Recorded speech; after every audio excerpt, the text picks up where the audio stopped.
time where hip-hop culture and geek culture were at odds, clashing over dominance amongst society on who deserves the right to be considered best.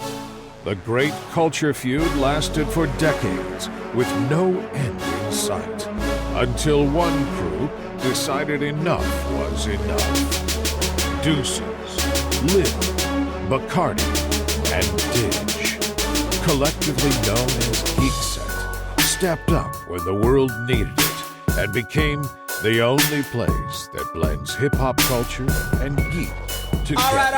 All right. Welcome back to the Geekset Podcast, the only podcast that blends hip-hop culture and geek culture together. I'm your boy Deuces in the building, and with me I got my man Liv. This is Sofrito Papi. I ain't too spicy today because I got a headache, man. My sinuses are killing me. So. Oh man, real green chile. Like my eyeball feel like it's about to pop out of the side of my face. So that is not good. No seasoning today, y'all. Okay. I don't like no seasoning on it. You just give us that bland. Give me the bland. Like, boiled chicken and water, no salt. You hungry? Crape de pollo. Can we please have some salt at least? gotta get to grab the hot sauce. Right. So put hot sauce in the water. In the water. Hey, dog. You got my man Bacardi in the building. What's good, everybody? How are we doing today? We are doing good. Happening? And then we got you jumped ahead. No, I was saying what's happening back to Bacardi. But then you gonna say what's happening? I am again. And then we got DJ. What's happening to y'all? What? Say y'all. Like, now say what happened to Ryan. Like, now say y'all. It's not what happened to people? No, it's what's happening to y'all. That's what we No, yeah, what's happening, people? I couldn't get what That's I like your catchphrase. Yeah, no, that's your thing. what is happening, people? Bacardi made it canon when he did the commercial. Yeah, I mean. That is now. Because I didn't realize you said it that much. Yeah, I didn't realize it until seeing that either. I was like, I do say the same thing, I guess. All Like, right. it's just him in different clothes. Like, so the variation did just like, what's happening, y'all? That's the very Marion did. Variant like what's happening, y'all? Oh man, so how y'all doing today, man? Good, man. Doing really good, man. Yeah. So I was having a damn headache. Yeah. Sundays, we podcast on Sunday for one. We podcast on a Sunday, which but we ain't did why in years. we podcast on a Sunday was one, we had to Lib couldn't make it Friday, and then Saturday, of course, Bucks win. Bucks and couldn't six, meet bitch. that. We couldn't mix with Broke that. ass nigga. Broke Yeah. ass. Now see, imagine what the hell is this? Lots of Milwaukee energy going through all these cities. That's what I'm saying. We can take a moment for that real quick. Oh yeah, we got to. Like, that's what I'm saying. We So for those who don't know, I don't say how you don't know, Geekset Podcast, we are all Milwaukee natives. Well, I don't know, Liv. Are you? No, Liv isn't a Milwaukee No, I'm not a Milwaukee native, but I am because I've been here for Boston. half my life. Technically saying. So you know what I'm saying? We went through some hard times with the Bucks. You know what I'm saying? The Shout out to Big saying? Dog. You know what I'm saying? Glenn Dog. Those were the hard times. That was when they was in the Eastern Conference Yeah, Finals. when the hard times. when they broke up, it got hard. Yeah, I said the hard yeah. times was the years afterwards. Yeah, and then we got Giannis, and then Giannis been giving us hope. You know what I'm saying? Winning MVPs, but you know what I'm saying? Just not quite getting to the promised lands. But we are here now. One You game know what I'm away. saying? One game away, fam. Like, as recording this, when we drop this. When we drop this, Game 6 is that night. Oh, okay. yeah, so games is that night. So like I said, Bucks in motherfucking Six, six. We will man. be at home. It's gonna be in Milwaukee. It's like if y'all gonna, like I said, y'all may gonna see me go live that night. I may be drunk live. If you watching the podcast about 2-3 o'clock in the afternoon, by 8 it's gonna be a whole lot of drunk ass shit going on. Like by 8 that night, nigga. Like, Hey, if you listening to this in the morning, just make sure you go follow Geekset Podcast, follow Didge_D, follow Bacardi and Cola, Young_Deuces. I don't know if Lib gonna go live or do anything, but Lib_DK. I'm gonna be down. We're gonna be down. You gonna see footage, pictures, live. We is that day because I know Lib said he's gonna try to get out there with his drone. I'm bringing my you camera. coming out Tuesday with the drone? I'm thinking, I'm going to try to. Yeah, I'm gonna bring my camera. I need to gain access to your roof, bro. Fam, but you don't want to fly. You don't want to fly the drone from my roof. Yes, I do. Fam, that motherfucker gonna drop over the building. You ain't gonna see it no more. No, bro. If there's a clear path to the Deer District without buildings that are higher, I can go through there. So if you fly the drone, can we see what the drone see? Yeah. Like on another screen? Yeah. On my phone, Can we get on your phone or something so we can just see it? If you give me a tablet, We could do it through Apple. If we have an Apple TV or if we have something. I have an Apple TV. I could bring it. Yeah, and then we could just use the my Apple phone, and I could just project it onto the screen. Oh, so we can kind of hover up. Hey, so if y'all in the Deer District on Tuesday, and I can live y'all stream might that. see the Geekset drone just kind of floating over y'all. Make sure y'all say what up. So you know what I'm saying? See, the reason I don't want to do it from the floor is because when I'm on the floor and I fly up, I don't have any visibility to where it is. So if I fly over something and it's higher, I don't know if my drone is set to stop. Yeah. But, I don't want it to get stuck. I won't be able to really see it. So if I'm on your roof, like I was looking at it the last time, like you're pretty high up there. And there's a fairly clear path that I'm confident I could fly up. There's no building larger than yours in front. Yeah, it sounds like he did a lot of planning. That's the only thing that made me mad about it. Provided I don't know if I'm on the right side. I have to figure out what side it is. That's the only thing that made me mad about because my rooftop is on the opposite end of where the actual arena is. So it faces towards the lake rather than towards the. That's why we can hear the fireworks and you can hear all that stuff going on and you can see the flashes, but it's around the corner. So where we were. If you just really went diagonally right across, you would be looking right at the arena because we're right on. You know what I'm saying? We're right. So I got to get up on that little thing up there. Yeah, you have to go higher up. What if we're at the top of the? Is the top of that parking garage? I didn't think about the parking garage. Oh yeah, we can do the top of the parking garage. I did not think about that. I don't know if it's a roof on top. I never went all the way up to the top. I haven't. Yeah, I just I know most parking garages, the very top level is usually open. At my office. Because I'm trying to think. I did a photo shoot at the top of the parking garage. You think about over? I think you talking about the east side by the light over. I can't remember. I'm just trying to. I know I did one that was. I'm just thinking. I know most parking garages. That very top level is usually open. Yeah, right. That's what I'm saying. So we can get to the roof, and that's definitely I think taller than the actual. I'm Ubering down there because I'm just not. I'm Ubering down there. So yeah, man. So the city on fire right now. It's very exciting. It was wild last night. Yeah. Oh my god, yeah. Like I said, if you guys wasn't there, like I said, it was the sea of people. I haven't seen nothing like that. Summerfest, none of it doesn't even look like that. We were in the heart of it for a little bit. We had to leave at halftime. I was like, bro, this is a lot of people. And I'm like, all I could think of was the nightmare of getting out of there. Oh yeah. And you know how most times that's always the worst part. That's always the worst part about major events or in general. This is how I knew how much hell it had to be getting out of there. So you know how most times. When you're driving out, the freeways are packed because everybody is leaving. Freeways weren't that bad because everybody was still stuck in the Deer District. Man. And it wasn't like we left right away. Like, we stayed, we chilled for a bit. People talked, did whatever. I know it was a Saturday night, so people probably went out.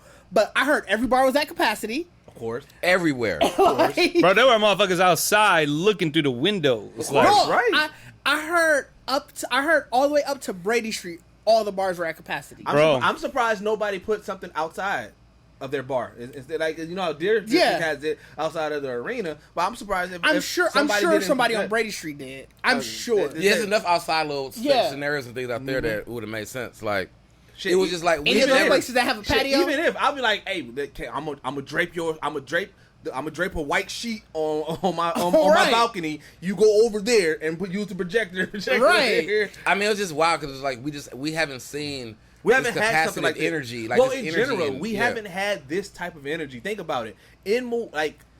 Packer is title town, right? It's so far up. It's Green Bay. Yeah, and that's what I'm saying. 2 hours. You don't feel that excitement. We haven't had that many prideful moments in sports. Yeah. With Milwaukee like that. You know what I'm saying? So even when the Brewers had their playoff run, what was that? A couple years ago, they got to the National League Finals. Mm-hmm. It was still there was a lot of excitement, but around Miller Park, you don't have that area of.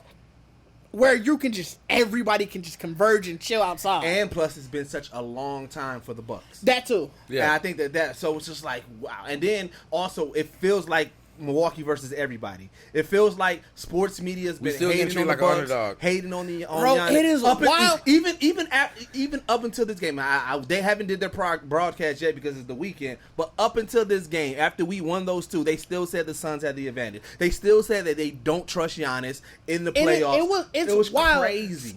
Every other time of any athlete, especially in the NBA, when they do something that's crazy, sports players, other players, they be going giving them shout outs. The only person I've seen said anything was one Victor Oladipo and then Damian Lillard, who was like that block probably wanted them to. He said the game. I forgot who replied. It was like might have been the finals. Yeah, and it's like. How are y'all so silent, bro? Off of how dominant he's nobody want to give Giannis or the Bucks their props, bro. They don't. They don't want to respect us. We've been like the Browns of football. When KD did that against us, when he went on that 2-3 game run, players, KD such the greatest player. They went nuts, going crazy. Giannis is doing basically that, and nobody. It's silent. I think so. I saw somebody say it on Twitter, and I think it's so true.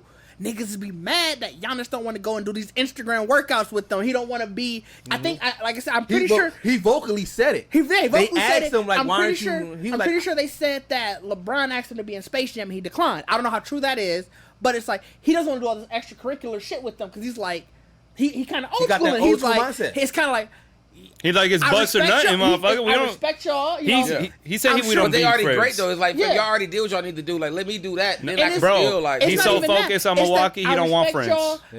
I'm sure we cool off the court, but this still the season. Yep. I don't fuck with y'all during the season. Even in the off season, that's me getting ready for the season. I don't fuck with y'all during. So you really just don't fuck with y'all. Dog, he said that, bro. He said he don't need to. He don't need to have them friends. He's like the Bucks is my team. I'm here to here to win. I'm here to get a championship. Like he don't want friends that ain't Bucks. Like he look at that Kawhi Leonard syndrome. Yeah. Look at All-Star Weekend. In All-Star Weekend, even then with all the buddy stuff, he had one moment where who kid was it? Was it Russ Westbrook? I think it was Westbrook kid where he was like, "Hey, I just want do you mind if I hold your kid real quick?" And he had that one moment, but for the most part, when everybody was buddying in the club, to be fair, Giannis was not out there with. It seems like all the players that he's most cool with are ones who have similar mindsets. Like they said, Dame had that similar mindset. Yeah, he cool with that. And he cool with him. I'm pretty sure you can say Russell Westbrook had that similar mindset. Giannis is very vocal. I never heard of any team, any sports player say something like that. He was he made it a point to tell motherfuckers like, I don't care to be your friend during the season while I'm playing basketball. And like Diz said, in off season, I'm winning. Why am I going to be a friend with a motherfucker I want to beat? Actually, he said, why do I want to be a friend with somebody I want to beat? Because with people who I'm competing against, because then when I get on the court to play them, I'm going to feel bad for wanting to beat them. Yeah. So he's really a lion. Yeah. He like, I'm just here to eat y'all. Yeah. Like, but that's the same mindset that Kobe had, and you got to figure he worked out with Kobe. He might be truly on. Kobe definitely probably told him like, "Hey, he did work out with Kobe. He worked out with Kobe. Kobe gave him that first challenge. But Kobe ain't even in the league. He wasn't even in the league. No, but he worked out with Kobe to get that mindset. To get that Kobe, and then Kobe gave him that first challenge. Like, hey, MVP. The day he won the MVP, Kobe, my man, your next challenge, championship. Yep. And with Kobe passing, who's to say how that affected him? Yep. Yeah. And then this is what I also love about him. Like, for whatever reason, sports media keep on trying to get on him like, oh, Giannis can't win the game. Giannis can't win the game. He needed Middleton. He needed Drew. And I love the fact that he's like, look, Middleton's my guy. I want to win with him. Yeah. I know how special he is, and he does not care. He's the Greek freak, 2-time MVP, clearly the star of the team, but he does not mind giving it up to Middleton. And I think that if you look at all the major stars who have won, like as much as they try to say Jordan was the man, Jordan said, I could not do it without Pippen and Rodman. He's been vocal about that. Kobe said it multiple times. He said those first three couldn't do it without Shaq. And when everybody was saying it's all you, he's like, no. Like this team that I had, you know what I'm saying? These people, these people, I had to do it with them. And I feel like it's just that level of respect that you got to have. Because I mean, Kobe was probably just as much as he was on his team and everything. Like back then, but after that, like when off season, whatever, it's like, bro, we playing basketball. Mm-hmm. He do this, whatever. Mm-hmm. Like I feel like that's what Giannis is in that same realm. Is like, fam, like Kobe probably told, like at least gave him some knowledge of like, them niggas you hoop with is supposed to be like, you need to treat them and talk to them with however, like to make sure y'all gonna win. You know what I'm saying? Like after like everybody else that's gonna talk to you and spread shit and talk, whatever. Like don't even worry about that. I mean, look at it this way. You know what I'm saying? It's like, what do you want to win, or do you want to be the buddy with everybody and end up with a career? Like I said, much respect to them, but end up with a career like Melo and CP. I mean, because Melo and CP were superstars, are superstars, had all the momentum, but they was part of the Banana Boat crew. They was buddy with everybody. Well, so now look at them. They fight. They clawing trying to get that last one. This was CP's run. Yeah. CP3's run. He was like, oh, I gotta get it. And I'm saying, I gotta CP's get it. run You know? even came from him still because it's like what Giannis has been trying to do is like staying with his team. I'm never gonna leave Milwaukee. Yeah. And I want people to stay with me. You know CP3, a lot of his time he got traded. Now it wasn't that he just decided to leave. No. So it wasn't 100% like, oh, he's leaving to go search for this ring. Well, yeah, he got traded. He also got blocked. Yeah, he should have had a ring with Kobe. He should have, because the NBA blocked that. The NBA blocked that, and they didn't allow him to go there. What was that? 08, 09. He was when the NBA was still owning the Pelicans. And at the time they were the Hornets. No, the time they were still the Hornets. And it was right after Miami's Big Three. It was right before. I thought it was. Oh yeah, it was right before. It was right after Boston's Big Three. After Boston's Big Three. So, the Lakers and the Hornets, because I said that's when the New Orleans, the Pelicans were still the Hornets, and the NBA owned the team. They had an agreement to send Chris Paul to the Lakers. It would have been Kobe, Dwight, and Chris Paul. Yep. I forgot who for. I can't remember who the other side was. Yeah. But because the NBA owned the team at the time, David Stern said, nope, I don't like that trade. I think he said something about competitive advantage. Yeah. Some bullshit. And so that blocked that trade. And then the next year, the Hornets traded him to the Clippers. Yep. And then that's when they formed the Big Three in Miami. And everybody was like, so wait, how you let this happen, but you didn't let this happen? But at the same time, they were saying it before. You let Boston happen. True, yeah. And this can't like happen. NBA had control when Boston happened. Yeah. Like y'all allowed that to happen regardless. You know what I'm saying? So it was crazy. So you know what I'm saying? I'm excited, man. Yeah, all that to say, Bucks and 6. Bucks and 6. Yeah, we out here. Bucks and 6 though. Like, all right, so we got a lot to talk about in a short time. Let's go ahead and jump into Fear Street. Should we talk to Fear Street could be longer. Let's talk Black Widow first. All right, let's I talk haven't seen Black Widow. Well, I know. That's why it'll be quicker then, because you said you didn't have interest to see. He had no interest in it. So that just allows y'all to spoil it for me then, right? Oh, now you care about spoiling? I'm just saying. How do you know? Are you going to watch it? How do you know I didn't buy tickets for a $5 movie on Tuesday to go watch it? Because you said you had zero interest. You literally just said that you don't want to watch it. How do you know? Because you told us you weren't going to see it. I'm just joking. Y'all can go ahead. I want to iterate. So wait. So first, the one thing I want to get at, I think I was the most excited for this movie coming into it. Because I was indifferent. I was like, all right, whatever. See, y'all was indifferent. I watched it by pure luck. I've been waiting for this forever because Black Widow is one of my favorite female heroes, women heroes. Because I'll let you guys know the exact moment where I was like, all right, I'm a fan of Black Widow. It was it Civil War at the beginning when she was fighting Crossbone. Right when Wanda accidentally blew up half the building, that was Civil War, right? Yeah, I think that was the beginning. No, wasn't it the end of? No, because it was the beginning scene. Yeah, that moment. Oh, that would have been what started the whole. Yeah. Yep. So that moment when I was watching it, I'm like, and I guess it's kind of the same reason why I like Batman and like Nightwing. I'm like, yo, for somebody who don't have powers, she is always whooping ass, and I said, yo, she is probably one of my favorite female characters. So at that moment, I instantly put her up there with Uma Thurman in Kill Bill and Trinity in The Matrix. Like this was before we started. We got a lot more now, but there was not as many that was at that level. And I said she is up there in there with me because I was like, she handles her own, kicking mad ass, and you know what I'm saying? Like she was giving Crossbone the motherfucking hands. You know what I'm saying? So I was like, and I became a huge fan of Black Widow at that moment.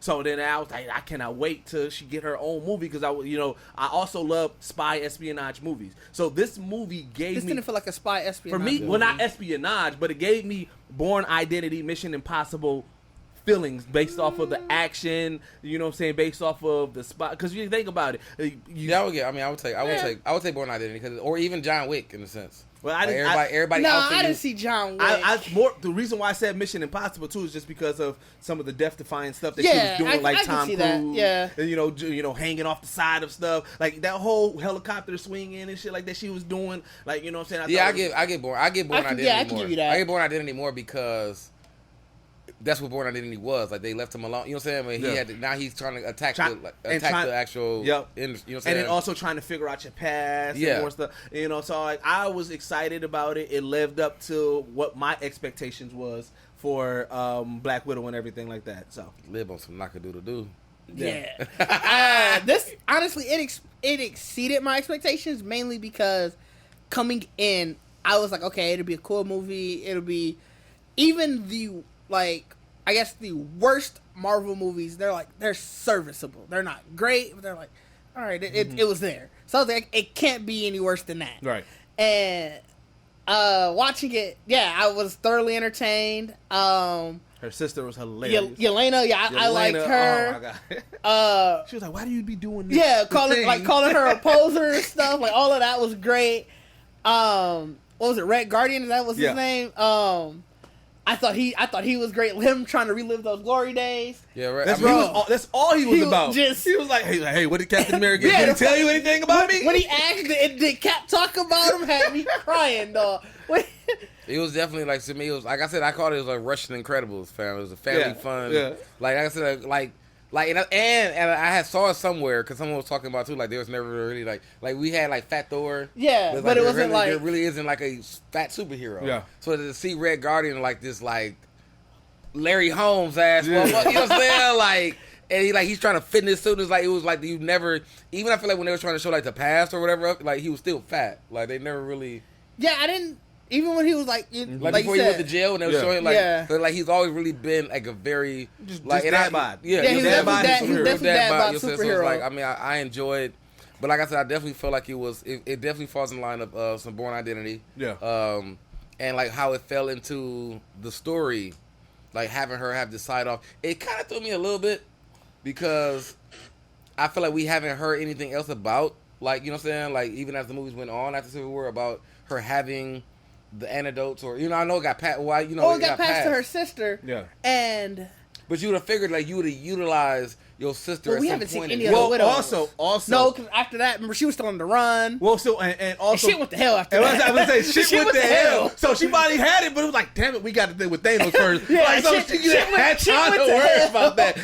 Half of the people got snapped away. She was like, shit, like we just broke up and now we got snapped. Like, damn it. Who knows what was happening during those fights? Maybe the widows. Wait, matter of fact, that's what it was. First things first, she was like, I got to get my family back together. But then she was trying to get them back together. The niggas got snapped away. She was like, wait, I got some shit to tell y'all. Maybe the widows was keeping shit going during the 5 years break. That's what I'm like. Maybe they was maybe they was out here. Damn, Black Widow got body stressful life. Yeah, that's true. Because shit went straight to hell. It was so, but it was so like the show was so funny to me because it was like Yelena and Yelena and Natasha both. He didn't catch that. Was really trying to express how much shitty their life was. Yeah. And Red Guardian and the mom, I forgot who's the mom? I forgot her name. Did they just call her mom? No. She's the actual character and everything. I forgot her name though. But I mean, that's how they were just trying to like, we took care of you and you were just such a great. They like what? Like no, like you said, like turned out to be fucking one of the like the dinner table scene or whatever. They were just talking, whatever. Like this is not real, fam. Like, what are y'all doing? Like they called her Iron Maiden. Like that's oh yeah. You said so. Like I enjoyed. That's why I said to me. It was very, like I said, like Red Guardian to me was useless, but he was definitely there for a reason. Mm-hmm. But like fighting anybody, like the nigga was useless. Yeah. Like you know what I'm saying, like and you got to show any of his fights. Well, he fought Taskmaster. It didn't put a finger on that nigga. But on her. To be fair, Taskmaster has multiple, can mimic multiple Avengers. But you're just fighting. No, I thought Taskmaster right now. And this scene was only like she knew, like, remember they said like she knew how to fight. Remember all the she did the Black Panther thing. She was throwing the shield like Cap. Like she mimics multiple. Oh yeah. So I mean, she definitely. So to be fair, he was kind of getting jumped. Quasi jumped. I mean, that's what I'm saying. Like he was just there to like to hold. Like I'm gonna slow you down. Right. Like I was like, but I mean that's what I'm saying. It was funny though because it's like he definitely was still being. Like I said, he felt like the dad from Incredibles to me. Mm-hmm. Like I got it, but you really ain't got it. Type shit. You know what I'm saying? Like that's what. So it's like, it was like for Black Widow. Honestly, for Black Widow, how picture of Black Widow, like what you were saying, like a spy espionage. It went completely the opposite to me. You know what I'm saying? Like it was more of a funnier. It was like, you know what it was like? Hitman's Bodyguard. I haven't seen that yet.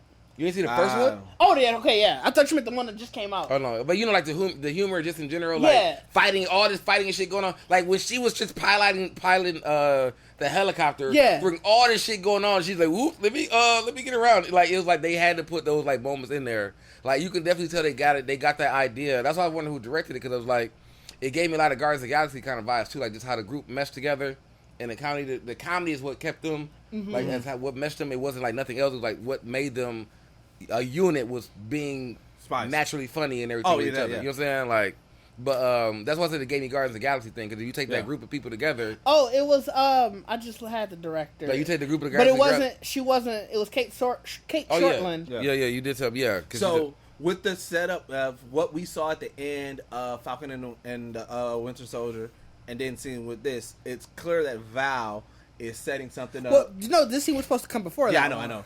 But it's clear that Val is setting up a secret team and everything. Yeah. Does this, like, I guess I believe she's setting up the Thunderbolts. That's what it seems like. Which is, I don't know who's the cast of Thunderbolts. So the Thunderbolts is there's multiple versions of it, but pretty much it's this people that pose as the new superhero group, but they really go against the Avengers and everything. They kind of live. So Walker is part of it.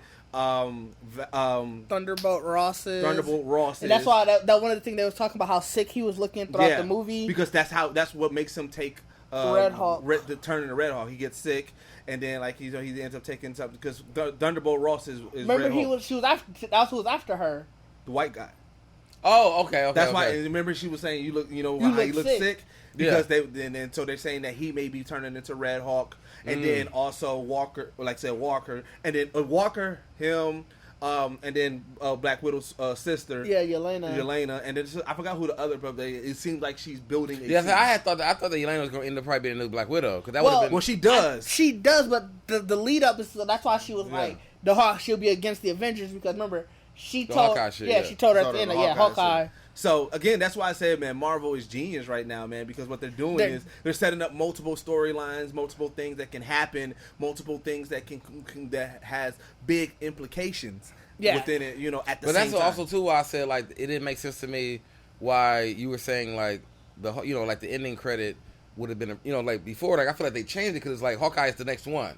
So to really throw in that in Black Widow. No, but that was like you'd have to wait so long if Black Widow really came out to be like. But they do that. They do that. Yeah, that's not new. Time doesn't mean anything to Marvel. But, yeah, that one was supposed to come out first because the whole thing was when she showed up in Falcon vs. Winter Soldier. You were supposed to be like, oh shit, she back. Yeah. She doing more people.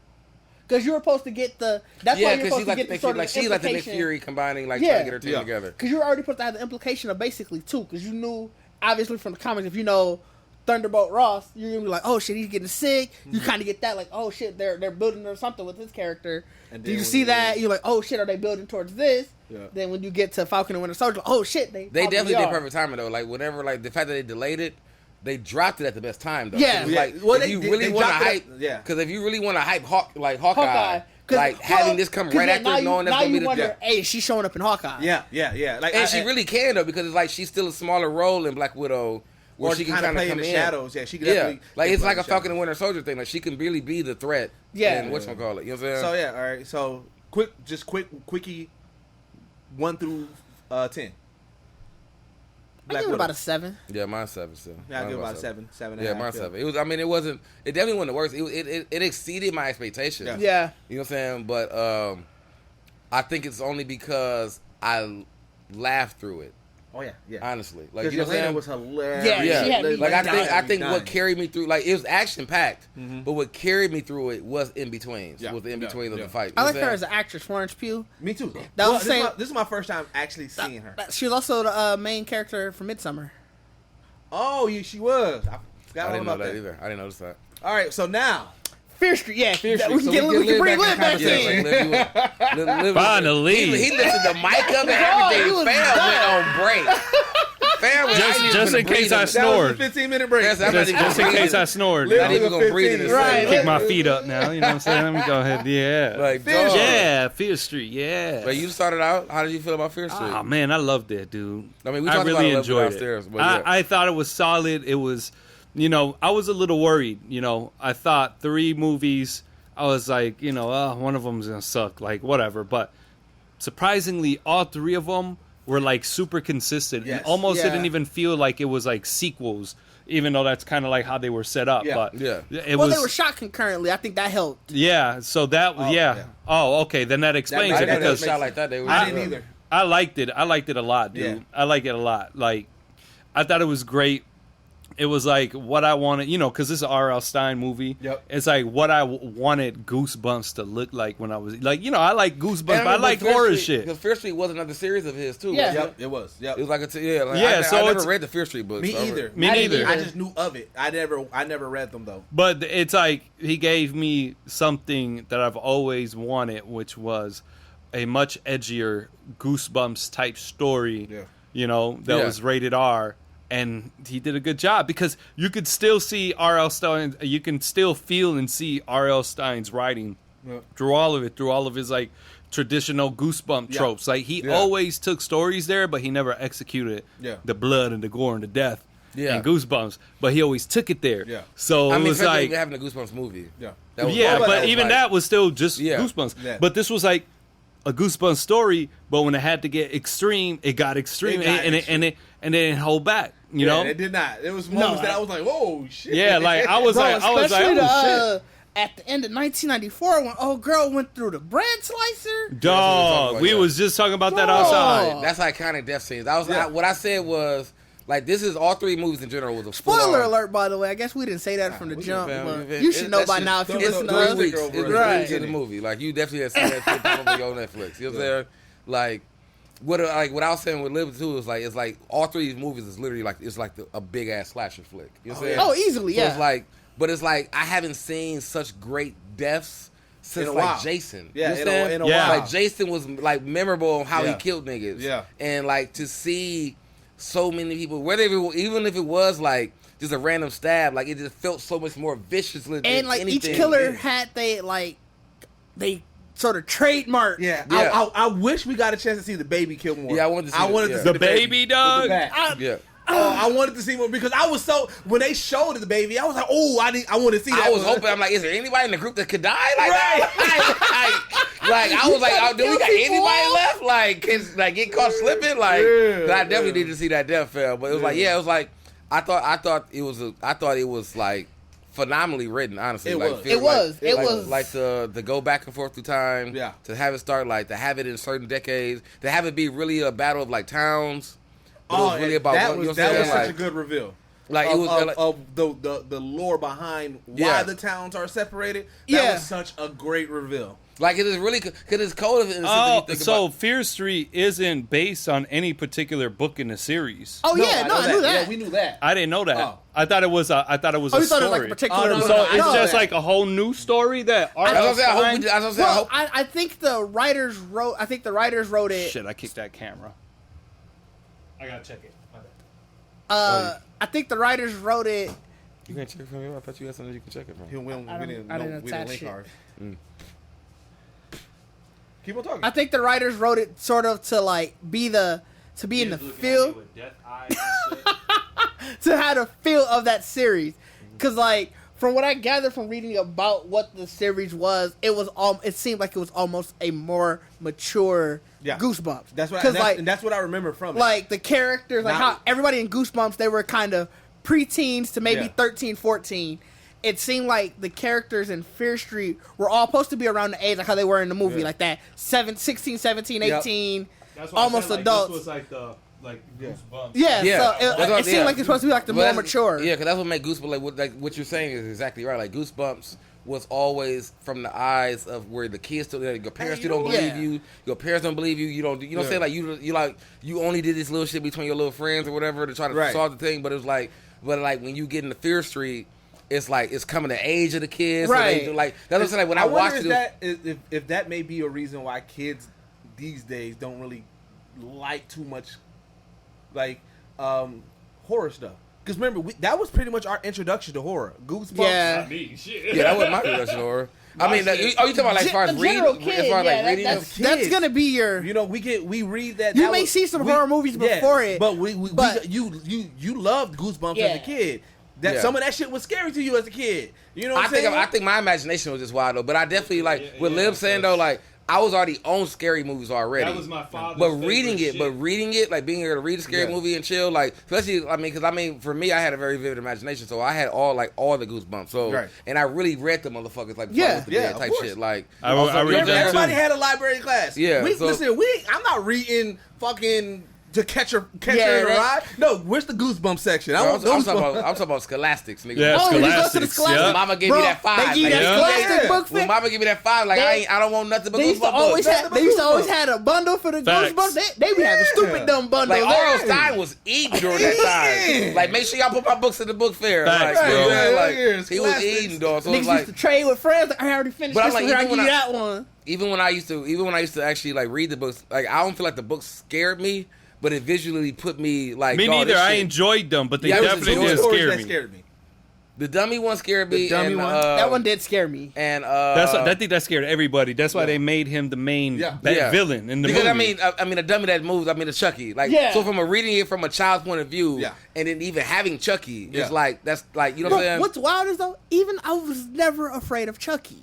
I wasn't that much afraid of Chucky either. But the doll scared me, and like, so that's wild. Because even as a kid, I wasn't afraid of Chucky. Because I'm like, you weren't afraid of no doll that talked to you like a grown ass man? No, because I'm like Chucky. Because actually seeing Chucky, and it's like, bro, I can, even at 3 feet, I can still boot this nigga. Like, that was my thought process. What I kept telling niggas, like Chucky had to have grown man strength. You know, he definitely had grown man strength. He choked a couple niggas. He would choke niggas up. And the fact that you had the balls to do that, like as a doll, you like, nigga, I better wrap around this nigga neck with my rubber. I can't even bend my fingers. That is fair, and it probably should have. But even as a kid, I used to always kick the shit out of this dog. I mean, the people did though, but he will get the fuck up and be back on your ass. But I'm like, bro, I can do this all day. Now you can't. This nigga's a doll. He is not gonna get tired. You know what I'm saying? Like that's what I'm saying. Like, you had to really put Chucky in his place, nigga. Like melt this nigga down so as long as this nigga's alive. I can melt this dog. Like, but kicking that shit would have been nothing, fam. So I didn't. And you think the nigga would have you just finna see this nigga on the street? You just saw Chucky, then he just dipped off on your ass. You be like, where the fuck this little nigga go? As you know, he around your neck. Or you taking out that anchor real quick. You know what I'm saying? Hit you with the switchblade in the at the Achilles. Oh, he did that teacher. Oh, yeah, that's fair. You immediately buckle. That's your support right there. Yeah. No, you ain't buckle. You cripple. Even if you survive that, if you cut that tendon, you can't walk on that anymore. Yeah, they can surgically repair it. But it's still... It depends on how motherfucker cut that motherfucker. It's compromised like a motherfucker. Got me working my literally just ankle give now. you a cadaver one. Still compromised. Nah, I mean, you're right. I mean, I'm sure, but I'm saying they'll literally just... Your guy who died from getting choked out instead of cut, they go, Eric, we'll give you his tendon. You'll always have a piece of fan with you. Just so let's start with 1994. Yeah, 94. I mean, y'all can whoever which are. I mean, 94. It started off with old girl.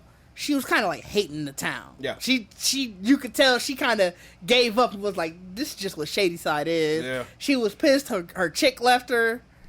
She did leave her. Yeah, her chick left her, moved to Sunnyvale where everything was nice. So at first, I'm not gonna lie, I was annoyed with her in '94 because I'm like, fam, like you mad at her for moving, but she didn't move. Her family moved. What was she supposed to do? Like, stay? I mean, that was teenage drama. That was a teenage angst. But I'm like, you can't be mad at her for moving because she didn't make the decision. That's teenage. You thinking of it at your age. That's teenage drama. At 14 through... Like, why you ain't run away, bitch? At 14 through 16, that is pure just... Why you leave me? I was so upset. I was like, it was petty. Like, she was hard on petty with her too. Like, you thinking back with a donut eyes. Yeah, but old girl, I mean, she was with a dude though. You know what I'm saying? Like, I'm sure she's in a whole other town. But I'm sure that probably got to complicate things where you got to figure you like this girl and she doing the whole heteronormative thing, and it's like. Yeah. Fuck you then. What all this shit we went through? Yeah, left town to be like regular. You know what I'm saying? I'm gonna have a regular heterosexual relationship. So like, I'm sure that couldn't fuck me. Like fuck me. You know what I'm saying? You know what I'm saying? So of course you're gonna be salty. I understood it more, especially when they first started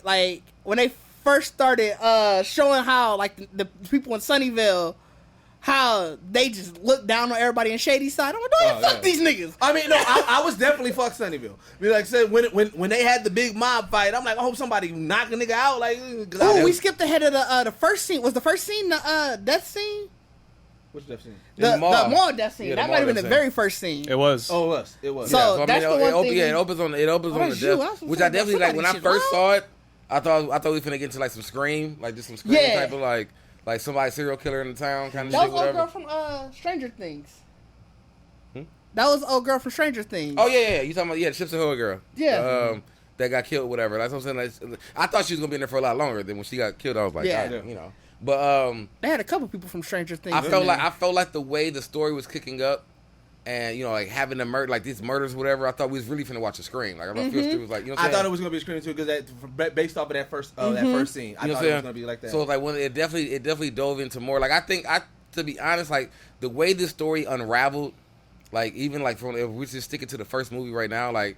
I mean, where it finally unveiled like into some witches, you know, it's like a whole witch thing or whatever, and we got that first glimpse of like, oh, now they're just trying to stop a witch. Like, like it went, like I said, for me, like it's the gauges through 3 movies you pretty much had. Like I said, even though it was all full on slasher flick, you had Saw as a genre. I mean, not Saw, but Scream or whatever. Like I said, as a genre, a horror. Then it goes into like literal witchcraft. You know what I'm saying? Horror, you know what I'm saying?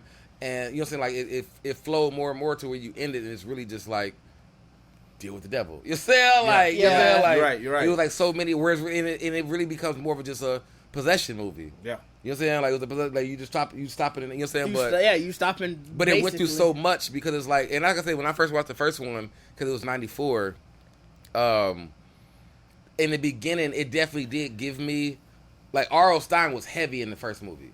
Like it gave you all if you knew Goosebumps or read Goosebumps, whatever, seeing this nothing but high schoolers and kids and they're going through all this, like I said, coming of age and like, you know what I'm saying, like even having the whole lesbian affair in this, like y'all in high school, fam, like we're getting like all these life things of women, you know what I'm saying, men and women like coming like that was, it was like, very coming of age, like you said. It was like it could have been like a like I said, it was a very coming of age as like horror movie, right? So you had the girl who was her friend rules. She wanted to be perfect because she was like, I got to get out of this town. Yeah, but she was leading all of the different like clubs in school. She had great grades. You had the one friend, the guy. He was just kind of go with the flowish, like just it is what it is. They had like all the stereotypes or that you would say of like any high school movie. Yeah, like, it could have been.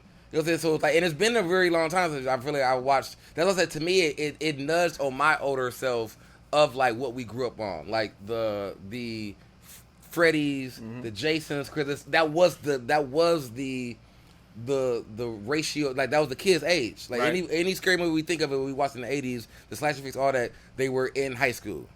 You know what I'm saying? Always in high school, and it was literally, that's what it was. Coming of age, people talking about jobs, college, you know what I'm saying? And I would, honestly, I think I would get that vibe more from 1978 than 94.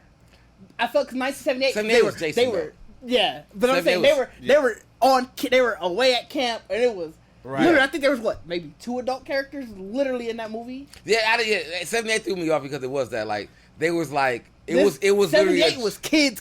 Like, like and little kids. It was like, nigga, this cat was for everybody. Nigga, like, when the kid that was when he went in, he just said, I was like, whoa. They was murdering the fuck out them little kids, bro.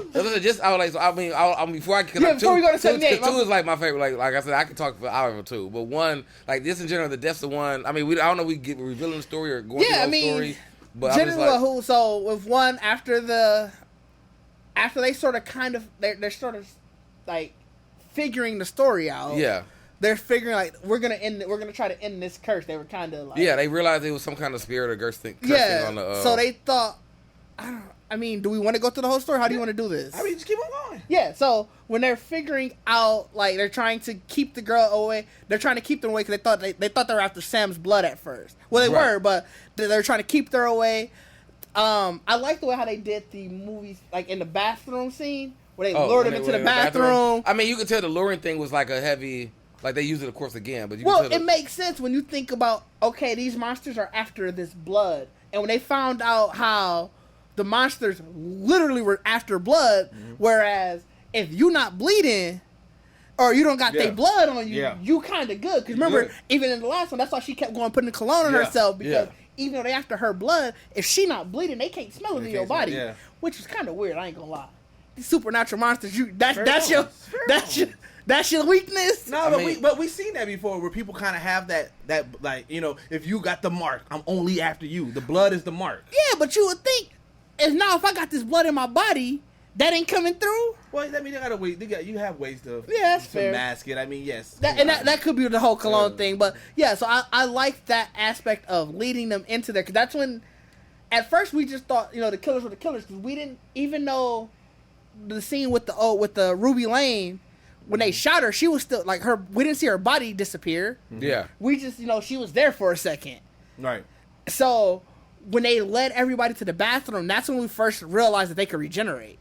Yes, it was. Yeah. Yep. That's what made me realize, like, the story, like when you knew knowledge of, like, there's 2 more movies after this, it's like, fam, they ain't finna kill these niggas in the first movie. Like, you know what I'm saying? Like, honestly, I thought it was gonna be a separate set of killers each time.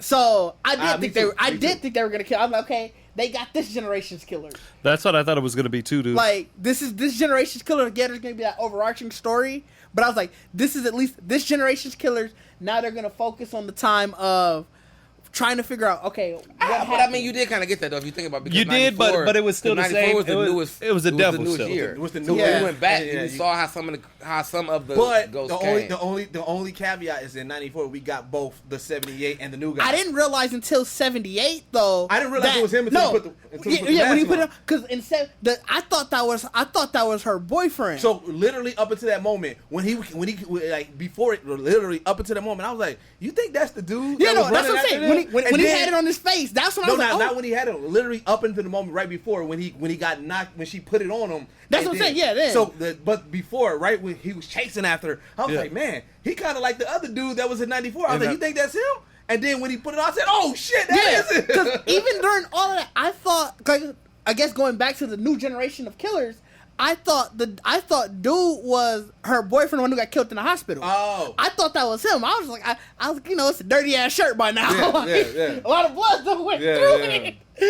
Because I think why we didn't connect it immediately, we assumed there's some big, broly, stocky ass nigga. The way he was moving and coming at it and swinging. Yeah. So when we saw the dude in 78, he was just, you know what I'm saying? Yeah, like, especially if he you was just seen him athletic, but he before, wasn't that. Yeah, and especially like when that. you seen him like before he became that. Like, this nigga just regular as hell. Yeah. So you didn't expect that that's him mauling down niggas that just keep on going and shit. Like that. And that's what I'm saying. Like, I loved the fact that it gave me a lot of 13 Ghosts mentality. Me too. Like, yeah. I was gonna say that like, too. All of them, like, it was like they definitely had. That's why I said I wish. I mean, as much as people died, as a lot of people died, I just feel like we didn't get all of the monsters' the deaths. You know what I'm despair, saying? Like, we didn't. The despair, though, talking about people dying at the end of 1994 when they was in the supermarket. Hey, when everything just started going to hell. Wait. Before it started going to hell, we also got to talk about old boy was on his way to get his girl. The little black kid, like old girl was digging I thought he got her in the bathroom. I thought they just kissed. I assumed that was she said that I assumed that was a lie. She came out like fixing her clothes and shit. Oh. I assumed that was just a lie. Cause clearly we know we know the other two. Yeah. Was it Dina and Sam? Yeah. We know they hooked up. Yeah. So I just assumed at the same time they both did, and I was like, all right, you know, if they were just you about to die, you know. But yeah, also, I literally thought she was basically like also just over. All right, so Dina and them, and we're assuming that's high school, right? Bro, I don't know this age. Because I was saying, I'm like, I assume the brother was middle school. No, I think they're all at the high school. So he's freshman. That's what I'm assuming. I'm assuming this is all high school. Because that what threw me off the whole time. I'm like, wait, ain't she in high school? And ain't he in middle school? Yeah. I'm like, what's going on? I definitely thought they were like he was like a younger brother. Yeah. I like, cause you just catch us actually by playing like being part of the ride. Like, I assumed I figured junior, senior. Okay. And then he probably freshman or sophomore. Oh, maybe so. I assume, like I said. So I did assume everybody was in spent a high whole school. lot of time like, wait, where, like, how is he getting this? And because they never really showed him in school. And I ain't gonna lie. Well, the only reason I said that because you did see the one scene where when she was walking by, that's when he started putting out the contra. He kept saying the contra code to himself. They did have a one scene in school where you saw him walk by her. Yeah. Where you saw her walk by him. Yep. But it was such a quick scene. It was easy to miss. Yep. And I ain't gonna lie, I didn't catch it because I did go back to make sure. I didn't catch it until they were. I'm like, all right, he can't be in middle school. He can't be that young. Because I did think that early though. Yeah, I was about to say what, but I was like, our son was doing a lot. So without knowing that, because I'm like, all right, my man's about to get some, and then when she took the epic depth, I'm like, oh, he took his took his opportunity. She died so like, I mean, horribly. the supermarket scene in general, fam. Like, I honestly thought that they were like, this was probably the first time I saw a group of kids that, and me and Lib were talking about that too. What a lot of this movie reminded me of was Monster Squad. Yep. If y'all remember Monster Squad at all. Like, you know, pretty much the kids against, you know what I'm saying? Yeah. Anyway, so it's like, from watching 94, I thought that was the kids. Like, when they was in the market, like, all right, these are going to be the kids who are going to go through the rest of the movie and fight everything out. And when they really took out, like another half of them niggas, I'm like, bro, dog. Same. Like, Man, and that's what made it so crazy, though, because it was like, you took out them last, like, three, four of the group, and then the rest of the movie just kind of rolled with them. But it was like everybody was still kind of there. Yeah, and I think that was cool how throughout the series, especially like when they went back to the 1666, how everybody still kind of just showed back up. Well, see, so going into 1666, I was actually like, man, this may be the fall off point. I was like, I was going into it thinking like this may be the fall off point, but then it held up like a motherfucker. You could tell though. Oh, you just think just kind of like going back to the past? Just going back to the past and the way it was, I'm like, man, I feel like this is going to mess up what they've been doing. The rhythm. So, but it held up like a motherfucker. Because we talked about it in the group chat, and I think yesterday, like, I immediately went Salem Witch Trials. So I was like, okay, we're going to get a version, something of that in regards to that. And I was like, you know what I'm saying, going into it. And one, they jumped into that shit quickly. And that's what I also liked about it. Like, they jumped into that portion of it so fast, and shit got real so quickly. I was like, damn, all right. Yeah, I mean, it was definitely good. Like, because I was definitely like, family, this is supposed to be the last movie, and y'all going backwards. Like, when are y'all going to go back to solve the... You know what I'm saying? Like, well, I figured that because the first one was 2 hours. So I thought maybe I was just like, all right, they got to expand upon them. When I saw the second one was 2 hours, I was like, we in for a long time. Yeah. We in for this. But like I said, like, I mean, I think, to me, the bread slicer death of one is the best death that happened in one. I can't think of anything. Yeah, that was probably the best death. And it was actually the most like. That was the most. Cringy. I was like, oh shit. It was the most cringy because I was really like he really was holding her. As far as deaths, yes, she was fighting so hard to get out. I was like, dog. I'm like, I remember watching this like, bro, you about to put this child through a red, like, you know what I'm saying? And she's fighting and fending. Is like that was probably like that scene. As far as deaths, because when she lost her hand, that was the most. Well, that was no. He's saying one. He was saying one. Yeah. Oh yeah, just in one. Because we haven't even got into the. Now I was gonna say we about to just now start talking. That's what I'm saying. Like, if anybody else had anything on one, but like I just want to highlight. I want to highlight what you got from the movie. You've been silent for a while. Yeah, because I'm saying my head hurts, like really hurts. Yeah. But for the like where I put this, what points I get this movie? We were just running through 94. We're about to start 78. Oh, you asked me what I got. I mean, no, for 94. How do you feel about 94? Like, what was your best scene of 94? The first one. The first one? Yeah. Oh man. Fuck. Damn. I don't know. Because although there were some good ones, like, my favorite ones are all on, what is it, 74? Like 78? Yeah, 78. Like, so, 94 didn't shock me, but it was good enough for me to keep watching. You didn't like the bread slicer scene? That was in 94. I don't know why I thought that was 78. Part. Yeah, that was probably the best one.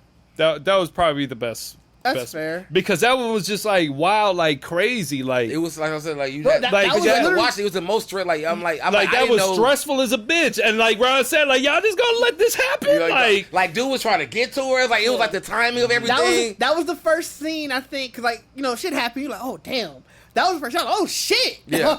How did old boy die? Did another nigga? Did another dude get with the axe? How did he die? Yeah, he died by the axe. Did he get beheaded by the axe, or was it just?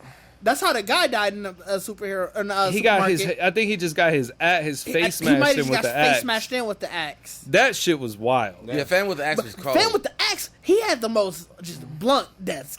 He really did. He caught everybody so off guard, but that's when you get into 78. Yeah, when you saw that nigga really work. You know what I'm saying? I'm like, bro. So let's start 78 because that's pretty much the natural progression. Yeah. He put in work in 78. 78. Man.